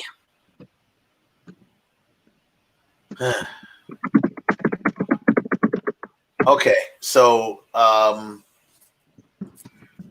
think I'm gonna go with Raging Bull. Damn, I gotta do it, man. I did love Serpico though. I did love that movie. It's a good movie, but I mean, I think the range De Niro showed, or De Niro actually shows a little bit more range than Pacino. And gain weight and lost. Right, yeah. No, I just think he shows more range overall than Pacino. It's arguable that he has more range because he's done more comedy and stuff like that. So I just think overall he shows a little bit more range. Pacino doesn't think he's funny, so he never really took on comedies. He never thought he could be funny, so he doesn't really take on comedies. But anyway, okay, so we'll give that one to De Niro. Raging Bull wins. Next up is Meet the Frockers. Right.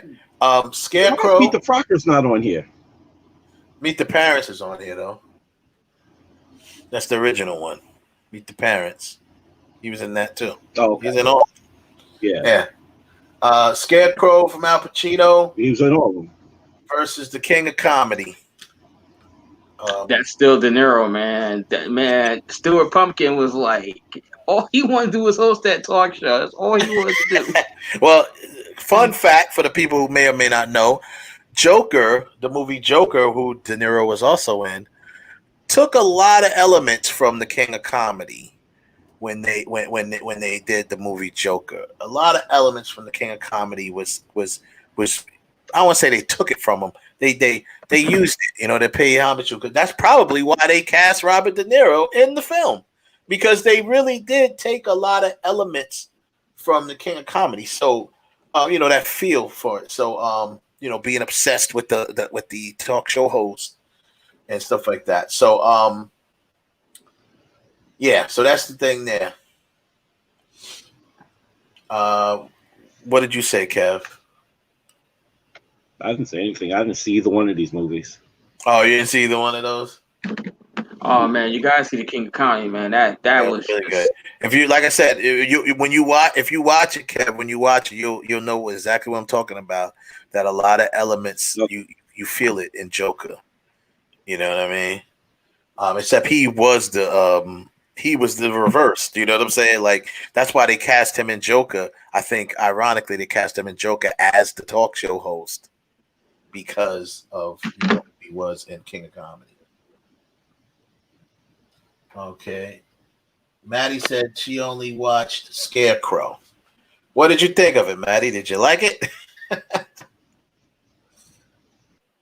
So, all right. Well, I guess we're going to have to go with King of Comedy because I'm going to pick it over Scarecrow. So there we go. So De Niro is in the lead. He's getting it going. Now, number 6, Once Upon a Time in Hollywood versus Once Upon a Time in America. Man, it's gotta be De Niro because Pacino's in Once Upon a Time in Hollywood, but he's just kind of like a filler piece. He doesn't really have a substantial role in it. He's just basically sitting there in that chair having lunch. I mean, really, what he's doing?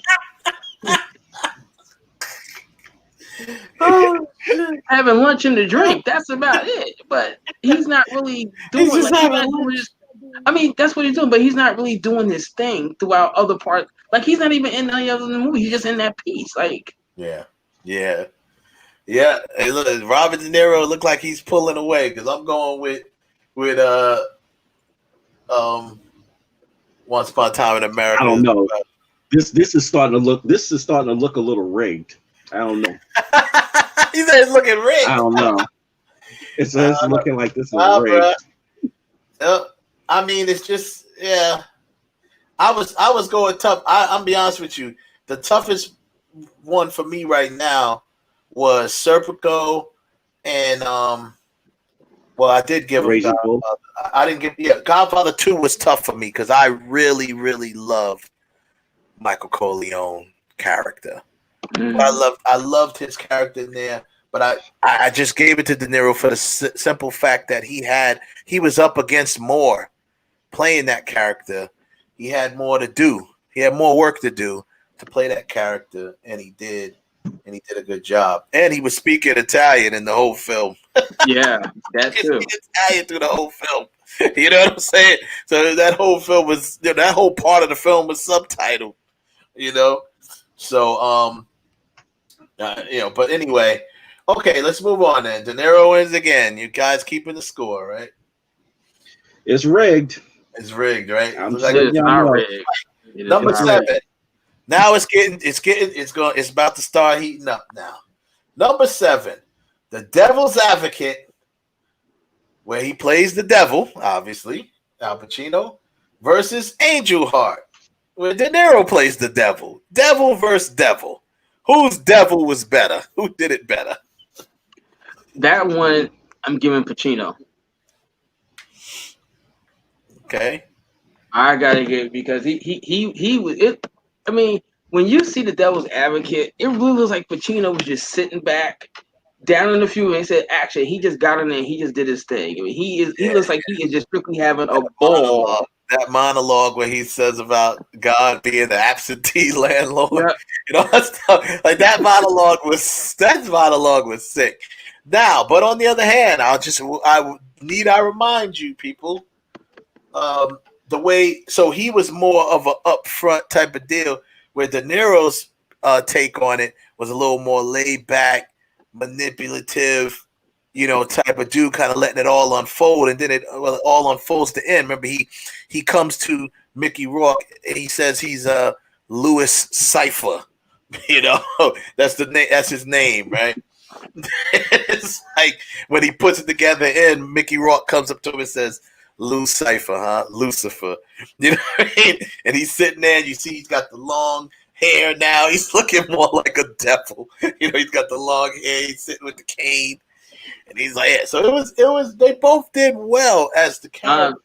I'm sorry, but Pacino banged Charlize Theron, scarred her up.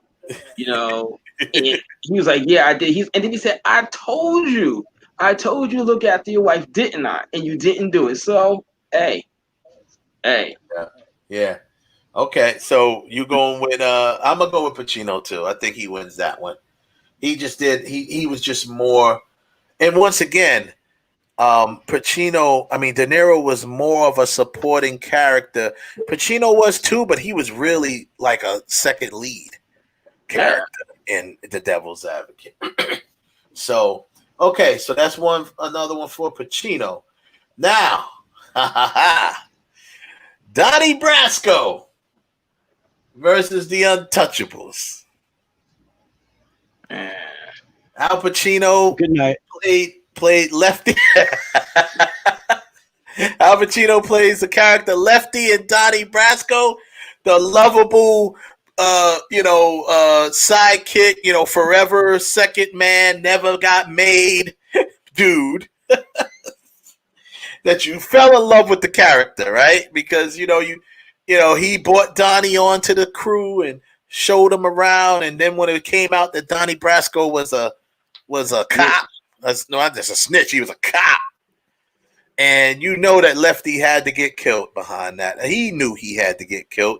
And everyone's heart was in their throats when they know that he's going to be killed. He knew it. He took his watch off and just kind of like, it is what it is, man. It's what it is. This is life. You felt bad for Lefty, man, when he did that. Lefty should have known better. Against Robert De Niro as the great Al Capone, probably, arguably, most people will say the best representation of Al Capone ever done on screen. Yeah, on screen. I'm going with this one. I'm going with Pacino in this one because this shit is shut up, stop it. This shit is rigged. No. How are you? You explain to me. How are you going to put? I love you, Wes. You my brother, but fuck you. How you going to put the Untouchables against Donnie Brasco? That don't even make no goddamn sense. Of course it does. Gangster movie versus gangster movie. And they're both portraying real people.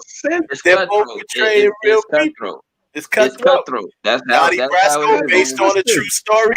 The Untouchables based on a true story. That don't make any kind of goddamn sense. It makes no sense. The Untouchables is gonna win. This shit is rigged. Oh no, that's not necessarily true because Donnie Brasco was a great film. And like I said, think about what I think about the criteria. Okay, let's just do it. Role for role. Okay? You had the role Robert De Niro as Capone. Capone is probably the better role character, but who acted better in their role? Because Pacino also did a very good job as that. Like I said, at the end of the character, when you knew that Lefty was gonna get killed, everybody felt like felt sorry for him. Like, damn, man. And it was his fault, but it wasn't his fault. He didn't know Donnie was a cop. No, but it was his fault. It's either your fault or it's not your fault. Technically, it was his fault. That's why he accepted. He brought the cop in. I brought him in. He accepted his fate because he knew that can't happen. That's the game. He said I think he felt like, that's the game. I signed up for this when I was young, and this could happen. So I got nobody to blame but myself. But I'm just saying the way his performance, and you had the wife there, like you just knew he was just gonna die. You know what I'm saying? And he didn't like maybe he took off his watch or something like that. He did because he knew that he was gonna get probably buried somewhere. He left it for because he didn't have that much money. You know what I'm saying? You gotta remember about the character too. That character, he never got made, so he was never really. He was always an associate. You know what I'm saying? He never got into a family because for whatever reason, and so he never got to taste the real life of the made man. You know what I mean? With the money, the wife is gonna be taken care of. He's a poor judge of goddamn character, just like you're a poor judge of movies. Goddamn it. Okay. Wait, hold on. You're talking about poor judge movie. Mr. Twilight is better than Star Wars. You're never gonna live that down. No. You take a sparkling vampire over Luke Skywalker. You damn right I will. It's a vampire. Damn it. Wait, hold on. Wait a minute. This is him. Bella, I love you. This is Vader. Like I ain't got time for this. Disturbing. Kevin, I find your lack of faith disturbing. I don't have time. I don't have time for this. So, okay. All right. So who we giving it to? Who you got, Kev? Untouchables? Or Donnie Brasco? Or it's De Niro versus De Niro's. I'm literally looking at this on the screen. And all I see is a black line in front of me. I can't even see either one of the movies. I just see the black line in the middle. Really? Literally. I can't. I literally cannot judge on this one. I can't. I'll leave it to you two.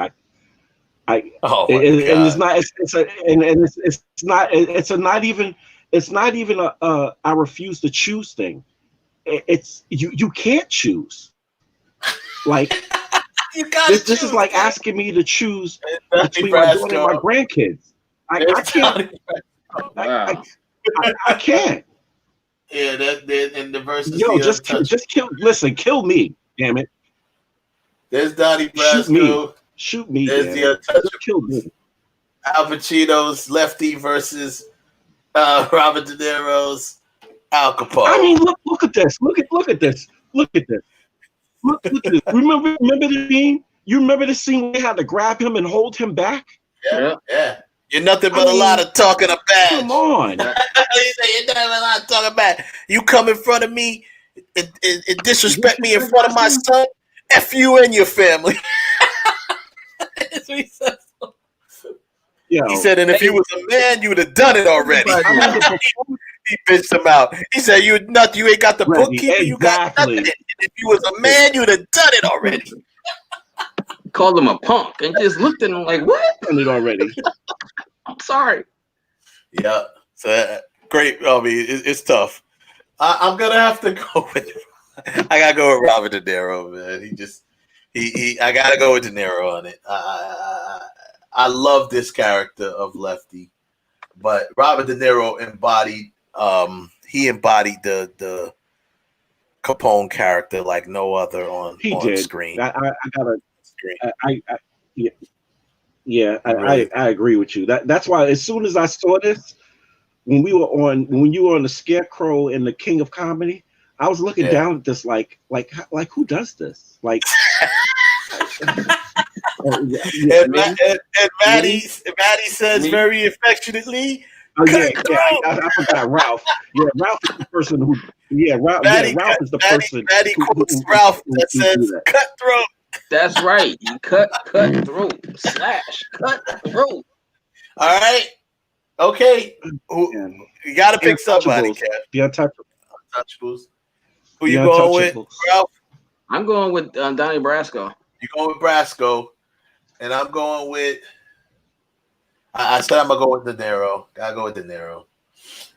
He just embodied that character. I can't tell if we were going movie for movie. I'd be like Kev. I'm signing off. Yeah, because then it would be if it was movie for movie, then yes, I would go with the Untouchables, but more because of the other people also in it, not just De Niro. Yeah. Whereas as Donnie Brasco, you really you like the character of that Pacino played, but you kind of like, okay, Johnny Depp can act, it was okay, but everybody in Untouchable was really stepping their A game, particularly Sean Connery. I mean, he was just Sean like, Connery, yo, Sean. Oh my God, Sean Connery and Kevin Costner. This is how you get Capone. Yeah. He brings a knife. He brings a knife. You bring a gun. He sends one of yours to the hospital. You send one of his to the morgue, and that's the Chicago way. That's the Chicago way. Yeah. Okay. So next up, let's go. Moving right along. It's gonna get worse from here, people. Number 9, Scarface, Al Pacino versus number 9, Goodfellas, Robert De Niro. Oh, baby. See, this is another one. This is another one where you feel bad for a character. Yeah. This is another one. You feel bad. That guy all the way to the left is who you feel bad for. Ray Liotta. That's who you feel bad for. Yeah. Man, I'm gonna tell you, I'm going to give this to Pacino for a couple of other reasons. That he had to do this entire thing using an accent. That was the first. He had to learn. I don't know if he knew Spanish, but he had to learn the language. And he is not Spanish. He's not Cuban. He's Italian. So he's Italian. Right. You know, the dialects are close, but still in all, he had to learn Cuban. You know, he had to learn Spanish. And did it very convincingly. Very convincingly. Yeah, convincingly did it as a Cuban. Those two things. Wait, doesn't he? Wait, hold on, Ralph. Hold on a second, Ralph. Doesn't he's dead. Sorry, I got wrestled on. Someone just didn't move. Somebody just didn't move. I swear to God, I think he just killed this guy. He's WWE. Oh, wow. He said, "Oh my God, he's dead." But doesn't Al Pacino speak? He speaks Italian, right? He speaks Italian. Yes, I said the dialects are very close. He does speak Italian, so it's probably easier for him to learn Spanish because they're very close in dialect and stuff like that. But still in all. So it's Robert De Niro's character versus Tony Montana. You had what was De Niro's character's name? Jimmy Conway. Jimmy Conway versus Tony Montana. And Jimmy Conway was a shit. I hated Jimmy Conway. So you know what? The main reason why I'm going is the moon still full? Like what? Are we getting this hate? Are we getting this hate from you today? Like what's up? Is the moon still red? Is the moon still full? Jimmy Conway was a shit. He'd stab you in the back in a minute. He'd kill you in a minute. He was shit. You saw it. What I guess. He was about to kill my man said, so what you think about Maury? You think he talks to his wife? They was like, At that point, I knew Maury was dead. He tried to kill. He was setting Karen up to kill her. Everybody. He knew he was dead when he told him about going down to Florida. He said, "Yeah, go down to Florida and check this thing out. Check out this thing." He didn't even tell him what he's checking out. Next thing you know, it's like, oh yeah, I knew I wasn't gonna come back from that alive.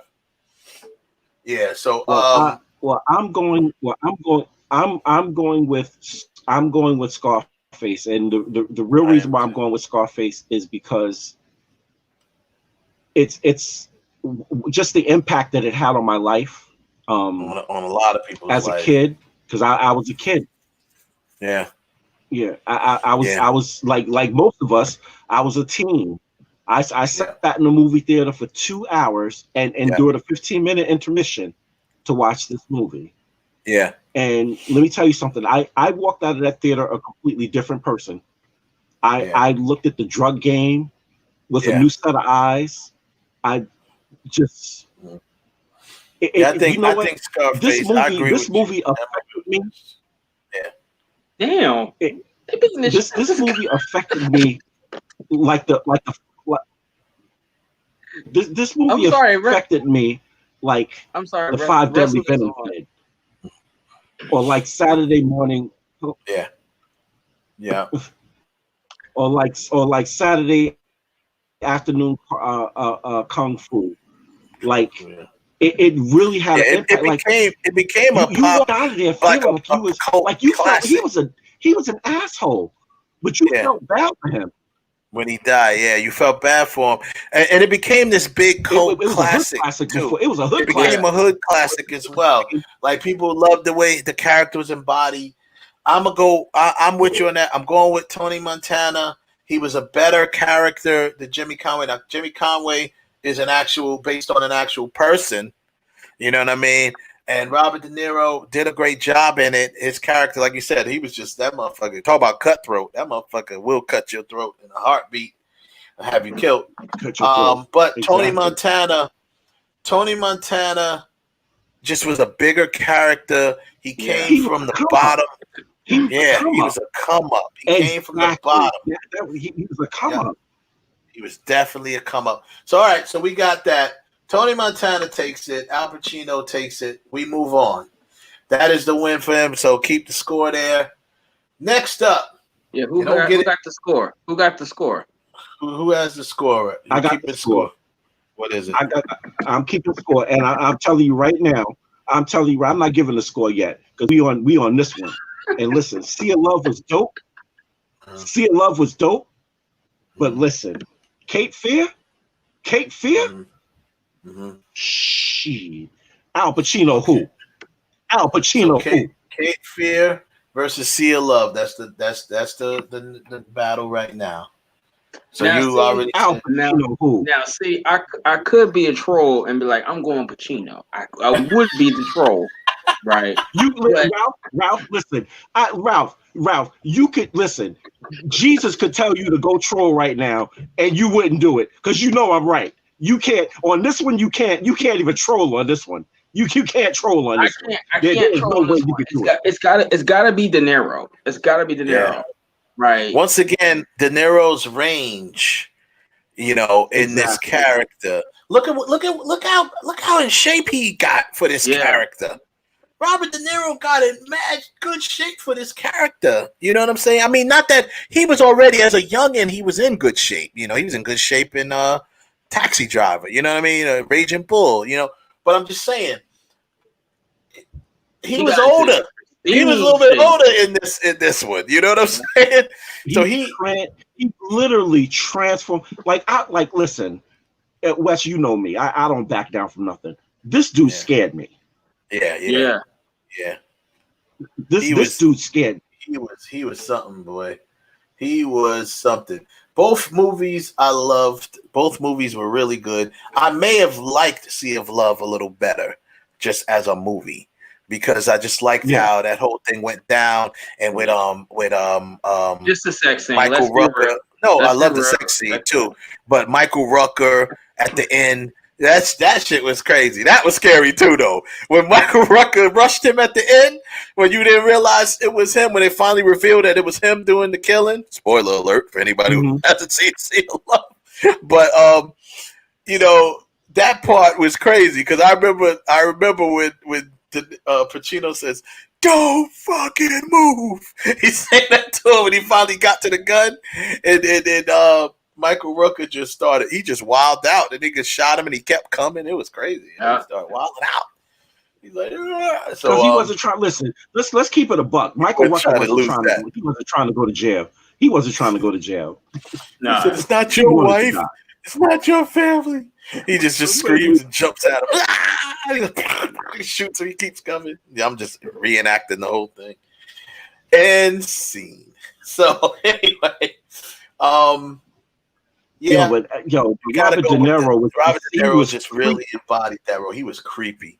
Yeah, counselor, is that you, counselor? He had Nick Nolte's ass scared too. You know what I like in this movie too? This movie to me, this it's two movies from that time period that really stick with me. It's this one and Pacific Heights with Michael Keaton. Yeah. Pacific Heights was very underrated movie. Pacific Heights. Yeah, that was a great movie, man. It was underrated. These two films, man. These two movies, man. They were complete assholes, and you loved them for it, man. Yeah. You loved them. All for right, it. so we're giving that to De Niro. That was going to De Niro because he just did more work. He did more work for the character. You know what I mean? Okay, next up, I believe that's me. Next up is, let's get that out of there. Carlito's Way, number 11, versus Casino. So you got Carlito's Way versus Casino. There you go. Ha! Man. Back to that cutthroat-ish. No. All right, I'm gonna be honest with you. I'm already going with. Well, I'm going with ain't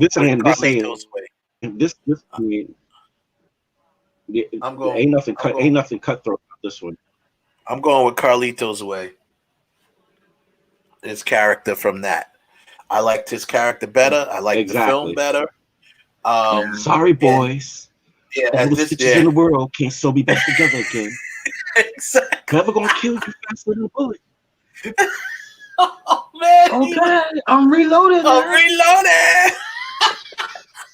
Okay, I'm reloaded. Yo, I'm telling you, son.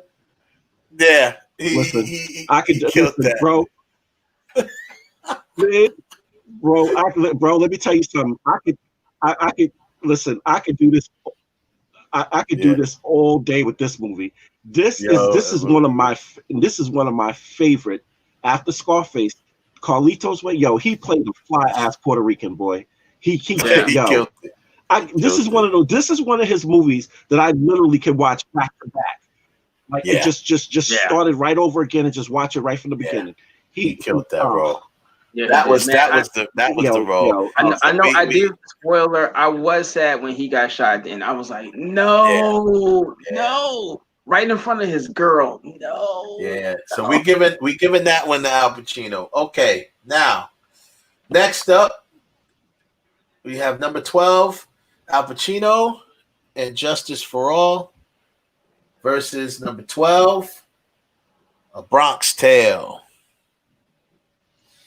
I didn't see either, so I can't really. You didn't see A Bronx Tale, bro? Oh, yeah, you gotta watch that, my dude. The Bronx Tale, both of them are really good. I'm going with Pacino because Pacino is doing work where De Niro is.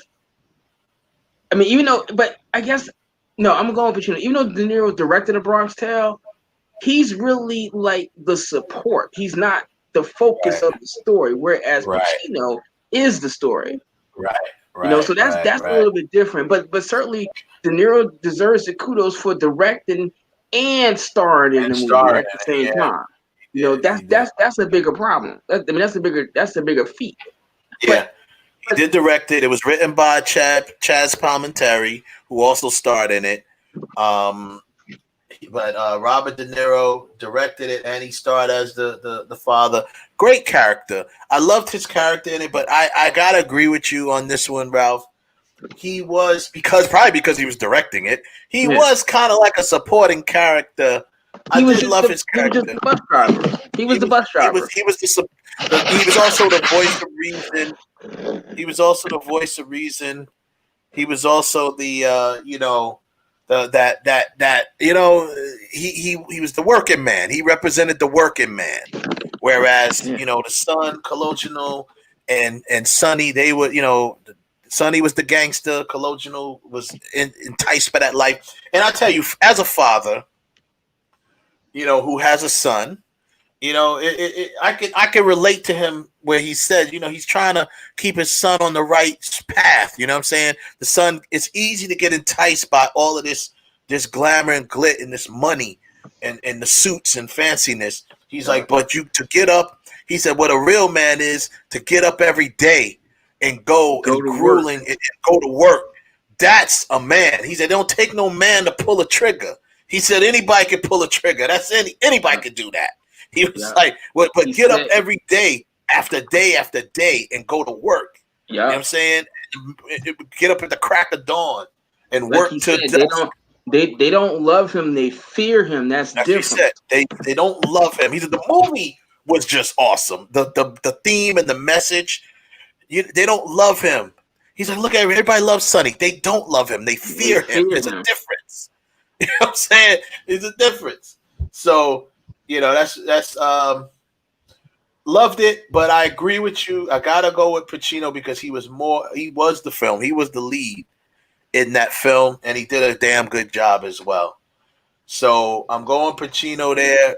Pacino's gonna win it because we both go on Pacino. Kev, you said you didn't see neither one of those movies, so Man, you got Bronx Tale. I'm sorry, please man. check out Bronx Tale, bro. Bronx Tale Shout out to my girl Terrell Hicks.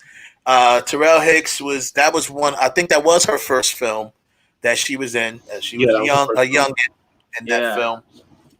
She was in there, and yeah, man, A Bronx Tale was a really good film, and a little extra nugget there is Chaz Palminteri actually did that show on Broadway. He did it on Broadway as a one-man band. He did like a one-man show that he presented on Broadway, which was interesting. Okay, cool. So Al Pacino score 1 for Al again. Now we move on. Here we go. The moment we've been waiting for. Now wait a minute, Wes. Before you do this, can anybody do this share screen that you're doing right now? No, I don't think so. I don't, because I'm saying, I mean, I think to be fair, if you're going to do this particular one, both of them, you should actually play the scene. Don't play the actual scene.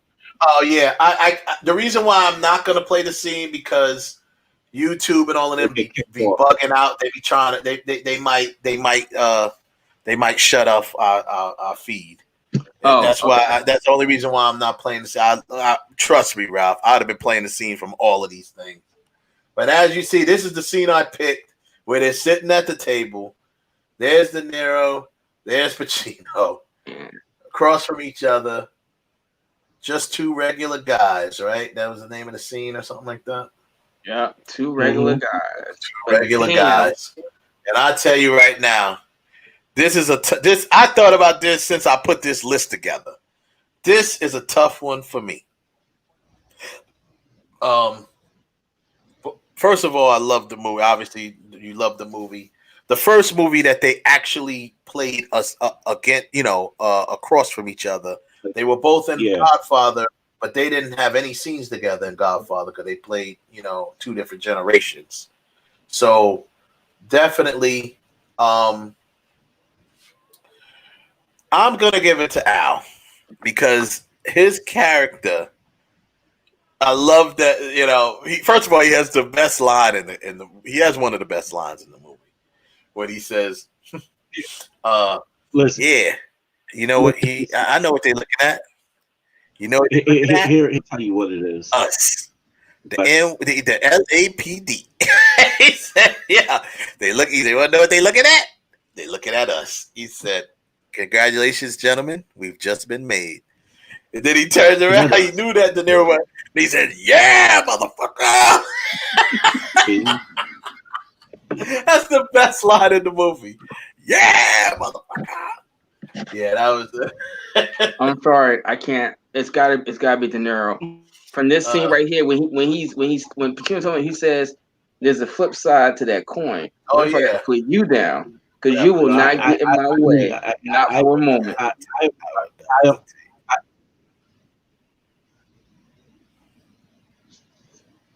Go ahead, Kev. We lost you. Yeah, we lost you for a second. No, go ahead, Ralph. Go ahead, Ralph. Nah, I got this.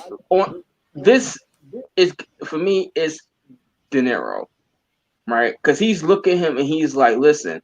He's sometimes listen. I know you know who I am. I know who you are, but I don't really care. You're not gonna stop me, no matter what you say. What I do. I'm gonna I do take what I do. scores. He said, "You do what you do, and you take down guys like me. I do what I do. I take scores. I take scores. That's what I'm doing." And you will not get in my way, not for a second. But remember, he was answering what Al said to him. He said, he said, we're face to face, and I like you. He said, if I have to take you down, I'm not gonna like it. He said, but if it comes between you and some poor bastard that's gonna lose, make his wife a widow, brother. You are going down. Yo, that was gangster to say that to this dude in his face. Yo, say, yo, That's why they say, yo, there's a flip side to that coin. Yeah, there's a flip side. That's the great. This is the greatest. I don't care what anybody say. Anyone can fight me on if they want. This is by far one of the greatest movie scenes in film history, in my opinion. Yeah. Just this sitting down talk between his character and his character, the magnitude of this scene, the magnitude of the characters, the actors. It was perfect. It was perfect. Michael Mann did his thing, putting that scene together. And he let two giants just go. You know what? Michael, this is what Miami Vice should have been. Miami Vice should have been something like this. That would have been way. Miami Vice. No, Miami Vice was dope the way it was. It didn't have to be this. It couldn't have been this. Yeah, Miami Vice couldn't have been this. Miami Vice couldn't have been this. Just for the fact of the characters and how everything was set up. It's just too. The way those two characters were built, the way Pacino and the way De Niro's characters were built, it's just two different levels. And Miami Vice was just dark. That was just, and that was a good day. And I'm not knocking it, Ralph. That was because I love that movie. I love from that point forward, Jamie Foxx became my favorite actor after he did that. I was, you know what? He did. I'm like, you know what, Jamie, you stepped up. You really stepped it up. I think this scene is one of the. It definitely, not even arguably, it's definitely one, if not the best scene, movie history. There is one other scene though that was pretty heavy in this film, and I'm going to direct this at you, Ralph, since you came for my neck earlier today. I'm angry. I'm very angry, Ralph. Okay. Don't ever say Twilight is better than Star Wars, man. I'm sorry. So what scene you talking about? I'm angry, Ralph. I'm very angry, Ralph. You can ball my wife if she wants you to. You can lounge around here on her sofa in her ex-husband's dead tech postmodern bullshit house if you want to. But you do not get to watch my fucking television set. That line was awesome. He's like, yo, and he walked off with the television set. You want to talk about petty? That motherfucker said, nah, son, you can do all this shit you want, but you do not get to watch my television set. That is not. And then he walked away. He's like, I never cheated on you, bitch. Yeah, and he walks out with that's what I said. His character was just so ill. He had these lines. His character was going through a lot. You know, his character was going through a lot to have to, you know, and so they both had dynamics to their character. You know, De Niro's character was going through something that he didn't never go to before. He actually cared for this woman. You know what I'm saying?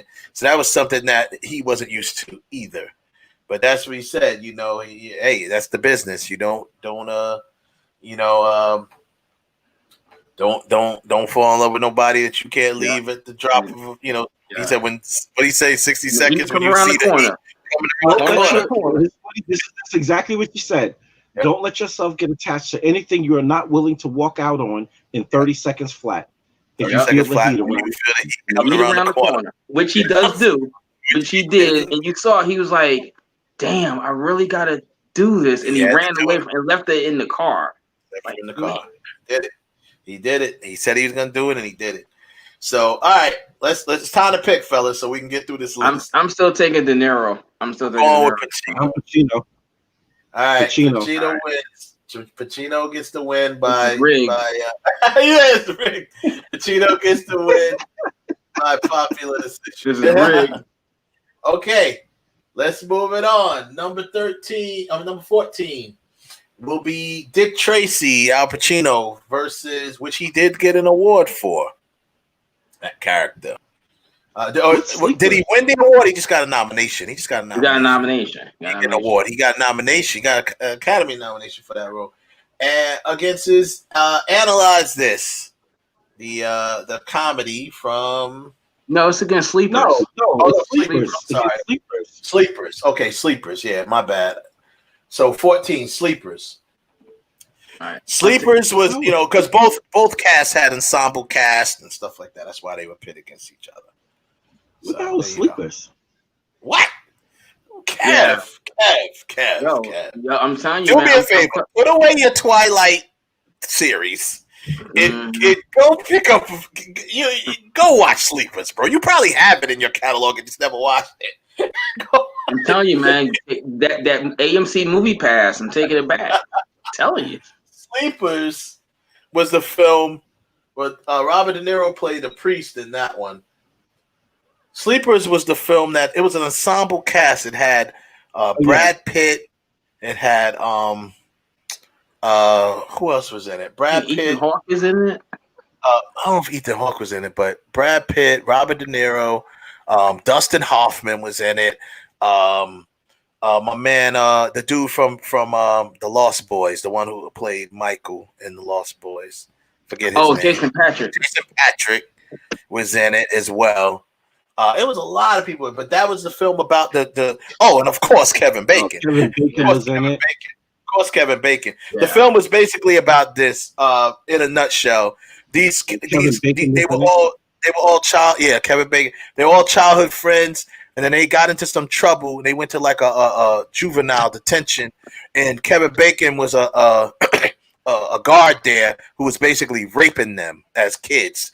Him and his little crew of guards, they were molesting and raping these boys in this thing, and then they grew up, and the two of them grew up, became gangsters. Two of them became gangsters. One became a lawyer. One became like a writer, whatever. The two gangsters, they saw Kevin Bacon's character in the beginning of the film, and they killed him in the middle of this in the broad daylight. So they were on trial. So now you have Brad Pitt's character he was part of that too when they were kids. He has to defend them.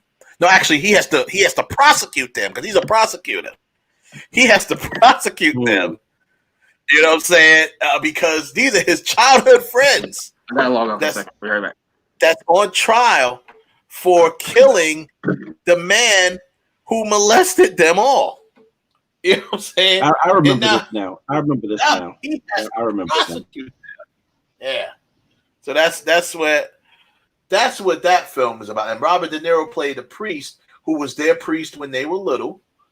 And, kind of, I guess he probably confessed to him what happened and stuff like that. And he knew that those dudes killed this guy. Right. Oh, okay. And he had to come on the stand and decide if he was going to lie for them to protect them, to give them an alibi. You know what I'm saying? That was his character because they were like, "Oh, we were at church, we were at mass when it happened." You know what I mean? So that he has to come. He was the key witness to come on and say or not say if they were with him or not. If he give them an alibi because like I said, he knew those kids. He knew them since they was kids. And he knew what they went through. You know what I mean? It was a very good movie, yo. Very good movie. Really good movie. And Dick Tracy was Dick Tracy. Right. Yeah, and you're right. And you know me so well. It is in my complexion, and I probably haven't watched. That's what I said. I said you probably if you got so many goddamn movies, you probably got it in your collection and didn't watch it. Yep. So pull it out, put away the Twilight, the sparkling CD, Sparkling Vampire, and watch Sleepers. He's got Twilight, the Sparkling Edition. You know what's hilarious? You know what's hilarious about this whole thing? Out of the whole goddamn thing that I said, that's the only thing you came away with. Yeah, we know it's Twilight. Because that was the only. I'm gonna be honest with you. That was the only part that I actually felt offended by. Like, really? I was like, Twilight? Oh my God. The Sparkling Vampire? Oh, so Maddie said she hasn't seen either. Maddie, you really need to go check out the movie Sleepers. I mean, I say check out Dick Tracy too, but check out the movie Sleepers. It's a very, very good watch. You will enjoy. Like I said, I'm explaining the plot to everybody. You know, imagine if your childhood friends, imagine you're a lawyer, you become a prosecutor, and your childhood friends who went through a traumatic event that you went through at the same time is on trial for murdering the person that put you through that childhood traumatic event. Yeah. You get the trial, and now you have to prosecute them. When you really want to put them in jail. You really don't want to put them in jail. You want to let them go free because you know that they did what he probably would have did too. But a lot of them suppressed it when they got older. One became a writer. I think he wrote about it. That was Jason Patrick's character. Then you had became a lawyer, and then he ended up becoming a prosecutor. So yeah, man, it was deep. Dick Tracy, I really didn't like Dick Tracy, to be honest with you, the movie. I did. I actually did like it. But I think I just liked it because of Pacino. Like Warren Beatty is okay. I mean, I think he's a talented actor, but in this one he was okay. No, I didn't think he was this rough and tumble cop that could just go in there and literally beat somebody, and as he's knocking around, the whole house goes to the left and the right. I was like, no. I didn't like the girl that played his girl. It probably would have been better if it was Sean Young. Probably would have been better. But Pacino is the person that I felt gave the movie some oomph. And plus, Madonna. I did like Madonna in the movie. It's one of the few films that she did that I actually thought she was good in. Because not all Madonna movies are good. Yeah, she's got a couple that she was good in, and this was one of them to me. Okay. But I guess in the overall, I probably would pick Sleepers over Dick Tracy. It's a better movie, and the role was better than his role as Big Boy Caprice. Okay. All right. Yeah. I'm gonna go with De Niro's character on that over there. I do agree with you on Al Pacino. He did kind of make the movie better, but I didn't like the movie at all, really. So that's probably why I'm going with. I'm gonna tell you actually what was the biggest problem with Dick Tracy. It wasn't acting. It really is the background. The background, you could tell that it's fake. Well, it was campy. It was campy for that reason. You know what I mean? With the whole background, and they tried to make it like a comic type of deal. Like the comics. Right. They was a failed attempt. Right. There was a failed attempt of what Sin City did. Right. Sin City did what Dick Tracy should have been. Right. And not for nothing, Dick Tracy came out the year after Batman. So if you look at Batman, and Batman looks like it was shot in a real city, even though it was a soundstage. Really was. But now you get Dick Tracy. You guys could have did the same thing. Even though you want me to look at, you should have shot it in Pinewood Studios and made it look like a real city. Should have made it just look like a real city instead of trying to make it like they tried to make it. They treated it like a comic book film, treated it like a comic strip film, and they just didn't do it right, in my opinion. Wow. Yeah, because for those factors, I'm going with De Niro. But you, Kev, you said you was going with Pacino, Dick Tracy? Yeah. Okay. What about you, Ralph? I'm going with De Niro. Okay. There you go. Rob De Niro wins again. Looks like I would think De Niro's in the win in the lead here. So, okay, next film, Frankie and Johnny versus Analyze This. I got Analyze This. I do too, man. Okay, so might as well just move on. If y'all I was gonna pick Frankie and Johnny. Analyze This was funny though. I did like Frankie and Johnny. I mean, that part he says your father's a doctor. He says, "Oh, now I know why you fucked up." So. Yeah. Oh yeah. I mean, he had some funny lines in there. He's like, "Yo, what do he say? You're not used to people saying no to you, right? Yeah, it's more like, no, please, no."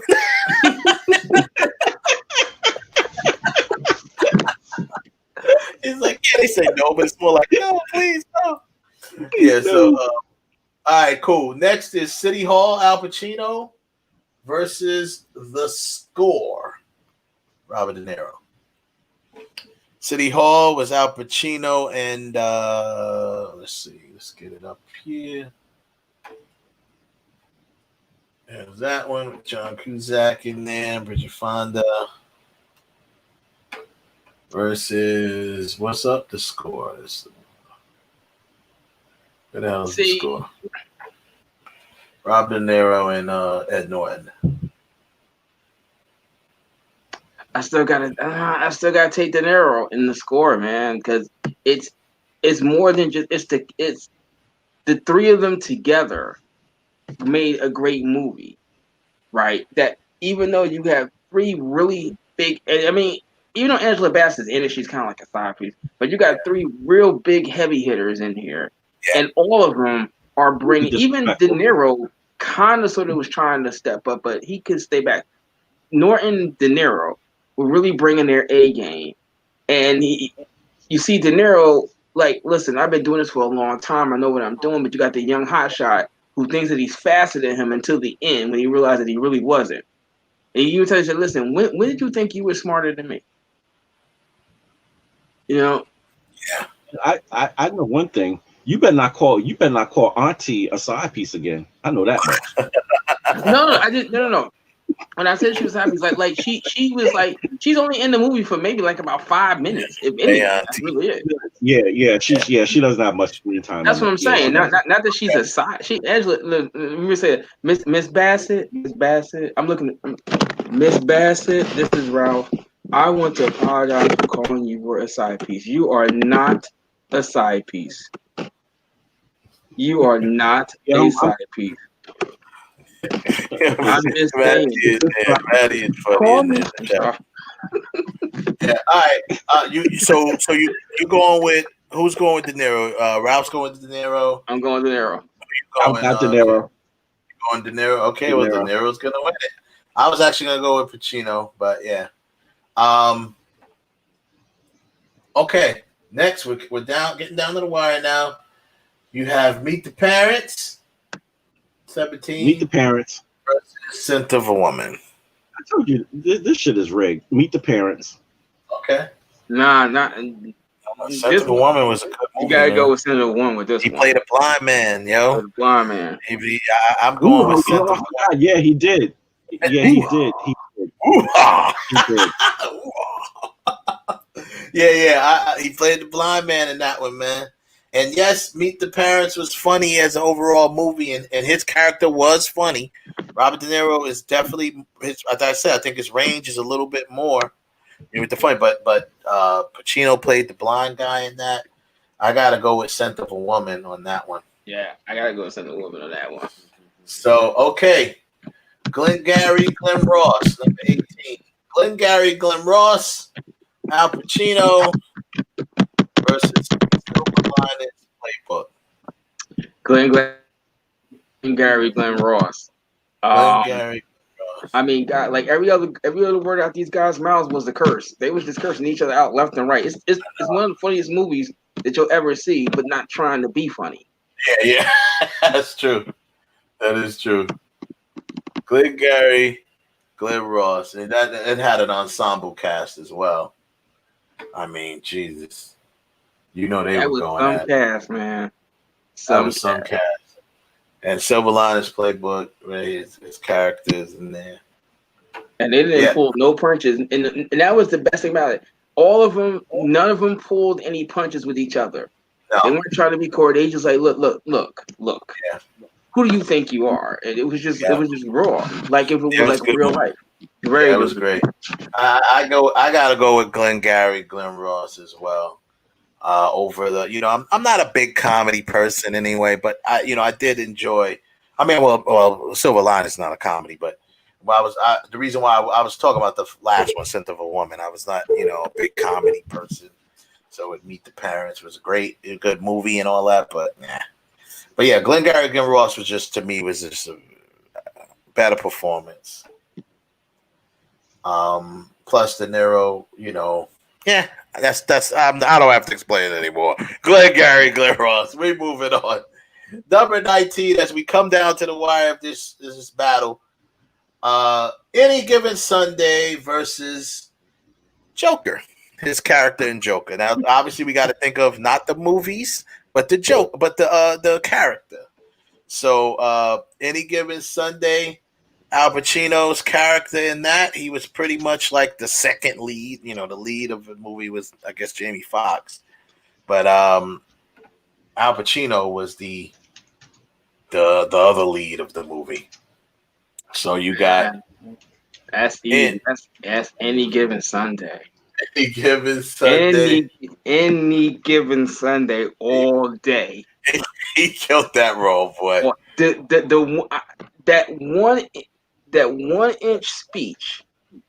I haven't put on, when I saw that movie, I hadn't put on football pads in like 14 years. I was ready to go out and go buy some brand new pads. Yeah, that 1 inch. Yeah, that speech. His monologue on that. Yeah. I mean, he was just so big in that movie. That movie might have been just a regular movie if he wasn't in it. Yeah, that's why he was the lead, because that movie would not have been what it was if he hadn't been in it. Nah, and he had to play. They had the right guy as coach. Yeah, he. I mean, and also beyond him, someone of his caliber, like Jamie Foxx at that time, was really known for In Living Color as a comedian, but he went toe to toe with Pacino. I mean, the scenes were there together. They're going toe to toe, and he's not back. Like Jimmy Foxx really elevated his game to Pacino's level. Yeah, in that movie, because he had a lot of scenes. Yeah, he had a lot of scenes. He had to. Yeah, he had to. He had no choice. He had to, because what did Homeboy tell him when he first started? You can't act. Yeah, Charles Dutton said you suck. He said you'll never make it playing Wanda and all this stuff. So, but now he got an Oscar. Where Charles Dutton at? Sorry, not knocking him, but wow. That's true. Okay, so we round it out. We give that to Al Pacino. We round it out with Ocean's 13 versus American Hustle. Two films where ensemble characters. Again, you have American Hustle. There's De Niro's character in that. And you got Ocean's 13, which is right here. There's Pacino's character in there. All right. I'm gonna get up to Pacino because De Niro, he's only in it for like five. De Niro's only in it for like 5 minutes. Yeah, for the same reasons that we did way back about with Pacino. It was one movie that he wasn't in very long or something like that. So you said he just sat down and had dinner. He just sat down and had lunch. That's it. Sat down and had lunch in Once Upon a Time in Hollywood. And that's what De Niro is doing in this one. He's basically sitting there and telling them, how do we make this guy an American citizen? I mean, what we got to make it an American citizen. But that's it. And then after that, you never see him again. Well, there you go. Okay. I'm going with Oceans. I think I heard Kev say Oceans. So now we have it. That is the end of it. What is the score? Kevin, Maddie, y'all got the final score. We gave that one to Pacino. I still think De Niro won. It's a tie? No way. It's a tie. You're lying. You're lying, Kev. You serious? I'm dead ass. It's a tie. De Niro started De Niro picked up the last 4 films, 17, 18, 19, and 20. Pacino was killing them. I mean, De Niro was killing them. Yeah. But those last 4 films is what pulled Pacino back in the game. All right, yo, Ralph, we got to go to the tiebreaker again. Man. Well, the easiest one is De Niro has 2 Oscars, Pacino only got 1. Yeah, you can say that, but I thought we were gonna use the tiebreaker as whose films. But wait a minute. Even with saying that De Niro has 2 Oscars, Pacino only got 1. Some of the stuff that Pacino has done is like in the fabric of our as pop culture. Like, hey, say hello to my little friend. Is a classic line. A lot of rappers. Hell, like Jay-Z did a whole record that's based off of the American Gangster is based off of Scarface. The rise up, the making it. No. That's Frank Lucas. That's built up off Frank American Lucas. Gangster was done off of Frank Lucas, but he did have that other. Okay, I reloaded. They put all that stuff, those skits in there. That's from Carlito. No, you're right. It is from American Gangster. However, the way Jay-Z even said the way he designed the songs is based off of Scarface, not Frank Lucas. It's based off of Scarface. The rise up, now I'm making it, and then my downfall. That's all based off of Scarface. It's not even though it's the soundtrack to American Gangster. It's the way he has the music engineered in it. The sequence is based off of Scarface. And Scarface has through all these years stood the test of time as the gangster movie to be better than. Like you had Goodfellas, but all of them are like ensemble pieces. Scarface is really about Tony Montana, and the bulk of the gangster movies that had come are all about a crew. Whereas he is no crew; it's just him. You take Scarface and Carlito's Way. That influenced the whole culture, but specifically with hip hop. That's true. Those two films. The culture. You take those two. I mean, but is that how we're gonna do the tiebreaker? That's still considered opinion. Let's go with facts. Wait. But let me finish, because now on the flip side, you could say the same thing, because Jay-Z references De Niro. Nas references De Niro. Yeah, a lot of people they all go with the De Niro to me. I always said De Niro to me has a little bit bigger range than Pacino. He's shown bigger range than Pacino just by the films we went down today. You talk about Raging Bull. You talk about all his gangster films, but then he does comedy as well. He can do comedy. Then you can do a psychopath with Cape Fear, stuff like that. So, not that I'm just saying that's no knock on Al. I love Al. He's probably my favorite actor of the two, but De Niro has shown more range in his films and his roles. More range. And there's two movies by De Niro that's not there that now I'm thinking about might have been there. One is Midnight Run. I thought about that too. Yeah, I did. And Awakenings. There's a couple other ones too that I was thinking about putting in there. But we got to have a definitive tiebreaker. Is it going to be Oscars that De Niro has 2 Oscars and Al has 1? I think that's got to be the biggest tiebreaker, that De Niro has 2 Oscars and Pacino only has 1. As great as both of them are. And I'm pissed off that Insomnia would make a list. Insomnia should have been up there. Yeah, I was gonna put Insomnia on there too. There was a few more too that I was just struggling with. I was trying to pick films that was kind of like in the same wheelhouse, but Basically, you rigged it. We get it. So I rigged it for it to be tied again. So anyhow, we knew this was going to happen. Now it's the same thing that happened with Schwarzenegger and Stallone. Okay, is that what we're going with for the tiebreaker? Who got Oscars? I think for me, looking at their entire career, I do have to go with De Niro. Like I said, those other 2 movies and a few other ones that I forgot, like The Deer Hunter. Yeah. All right, let's go to box office. Let's go to box office. That's going to be the deciding factor. All right. Box office. All right, give me a second. Yeah. Okay, so we De Niro so far looks like he's gonna walk away with it because he's shown the greater range in his film roles. Let's not forget Al Pacino can act theater. He's a theater actor as well. He's got great range, but the point is, he hasn't shown it in his roles as much as De Niro. What? Just stop that. I'm telling you, just based on what we just looked at. He hasn't shown it in his roles like De Niro. Listen, he's shown it. He's shown it, but not as much. Like I said, we just said Robert De Niro played, the boxer. He played the psychopath a couple times. He played he's played, he played the devil, just like they both played. Yeah, no, I know what you're saying, but what I'm saying, but like you said, that character from Cape Fear, you know what I mean? He's done comedy. Okay. He's funny. Okay, I'm looking here. It says that Al Pacino.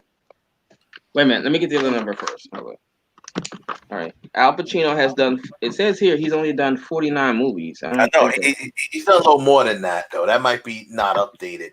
I think he has a total of like 6. But they might be only counting the movies that made like money. But he's done under his catalog. He's done like 60 something movies. Yeah. He's got done a whole lot more than that. Yeah. Okay. I got Pacino's figure total. How come this thing isn't breaking? Okay. And De Niro.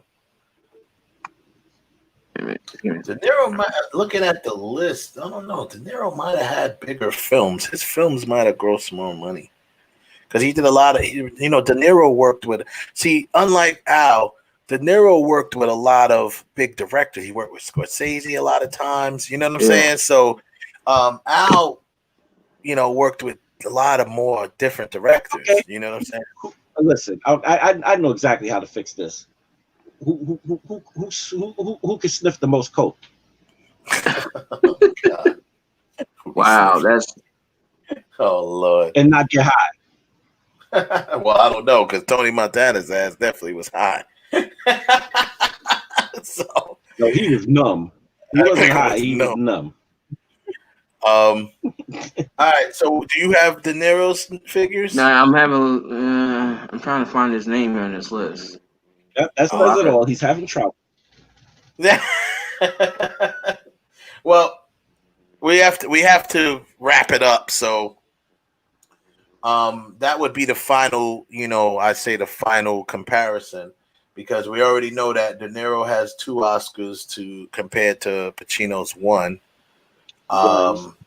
So that's one right there that we, that was a comparison right there. And when you talk about these 2 giants who are their thing, it was more appropriate to do the box office with the other 2 guys because neither one of them were winning Oscars, even though what do you call it? Acting wise, Stallone was the better actor of the 2. Anyway, because Stallone did get nominated for an Oscar with Creed. Twice. Yeah, twice. So, all right, here we go. Okay, here we go. I got it. Actually, it'll be De Niro. De Niro. It says what this listening is that Al Pacino at 49 movies have grossed $2.8 billion, right? But Robert De Niro at 96 movies has grossed almost $7.1 billion. Yeah. I think even if we used all these criteria, I think if we used all of these criteria, we still have to come up with De Niro as the win because of the Oscars, the box office. Even though he has way more movies, so he should have made more money. He is you're talking about 30 more movies, or maybe 40 more movies. But yeah. I still say I'm okay with giving it to De Niro. So Robert De Niro wins on the tiebreaker. Oh wait a minute! I gotta change that figure. That figure is wrong for De Niro because it's included him. All right, what I just realized that it's like as just an actor. Yeah, his movies have made almost $4.2 billion. But what it's including also in that figure is if he things that he's done as a producer, director, and associate producer, because so that's a little bit different. But as an actor, his movies have made $4.1 million, $4.1 billion. Okay, right. It's still higher than Al's, but still higher than Al. Okay, all right. So there you go, people. There you have it. The winner of the round 2 movie versus is none other than Mr. Robert De Niro. And he wins. There you have it. It was crazy. I didn't think this one was going to end in a tie because I thought De Niro was going to actually pull away. He started pulling away. He's even admitting it. He thought De Niro was going to pull away. Oh, shut up. So, yeah, he was pulling away. I was like, damn. And I'm coming up with movies. I wanted to give movies to Al. And then I was like, I can't give it to Al. I won't feel right. I got to give it to De Niro. Yeah, see? Because Al's my favorite. Here it goes again. Al's my favorite. Right. No, it didn't feel right. It don't feel Al, right. Al is my favorite. Between the two. Right. Between the two, Al is my favorite actor. Between those two. But I had going down this list, I had to say that De Niro, in my opinion, showed a little more range. So that's where that's the way I go with it. That's definitely true. Yeah, right. So there you have it. All right. Well, we done. Break out. Yeah, I gotta pee. So, all right. Peace and love. Pee and love, everybody. So Kev is out. All right, anyway, we're wrapping the show up anyway. We appreciate everybody came through. I don't know what happened over on Blog Talk, man. It died out on us. Wait a minute, I have a breaking news story here. This just came out an hour ago that series creator Jason Public confirmed that Adult Swim has pulled the plug on the Ventura Brothers ahead of its 8th season. So after 17 years, the Ventura Brothers have been canceled by Adult Swim. Wow. Interesting. Wow. So there you go. Breaking news. You have it there. She said, and who's this now? Shanti says, I agree. De Niro. Thank you, Shanti. I appreciate it. They both good ass actors. That's true. I agree. She said, man. Man, that's tough, man. That's a cutthroat. I'm sorry. Yeah, that was a cutthroat one. That's a cutthroat. But thank you everybody in the chat room. Big up everybody that came through. That checked us out, stuck it out with us. We went a little over than we wanted to today, but I appreciate y'all hanging out with us.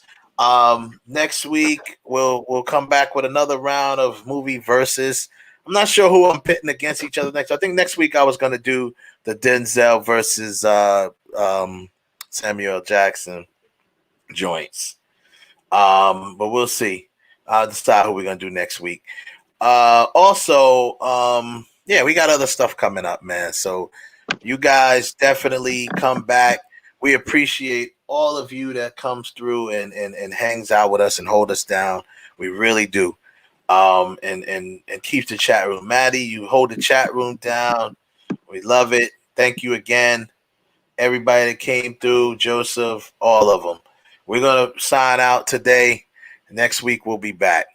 Y'all stay safe out there. And once again, I want to not to end it on a bad note, but I do want to send a rest in peace shout out to my cousin, Andrew Allen.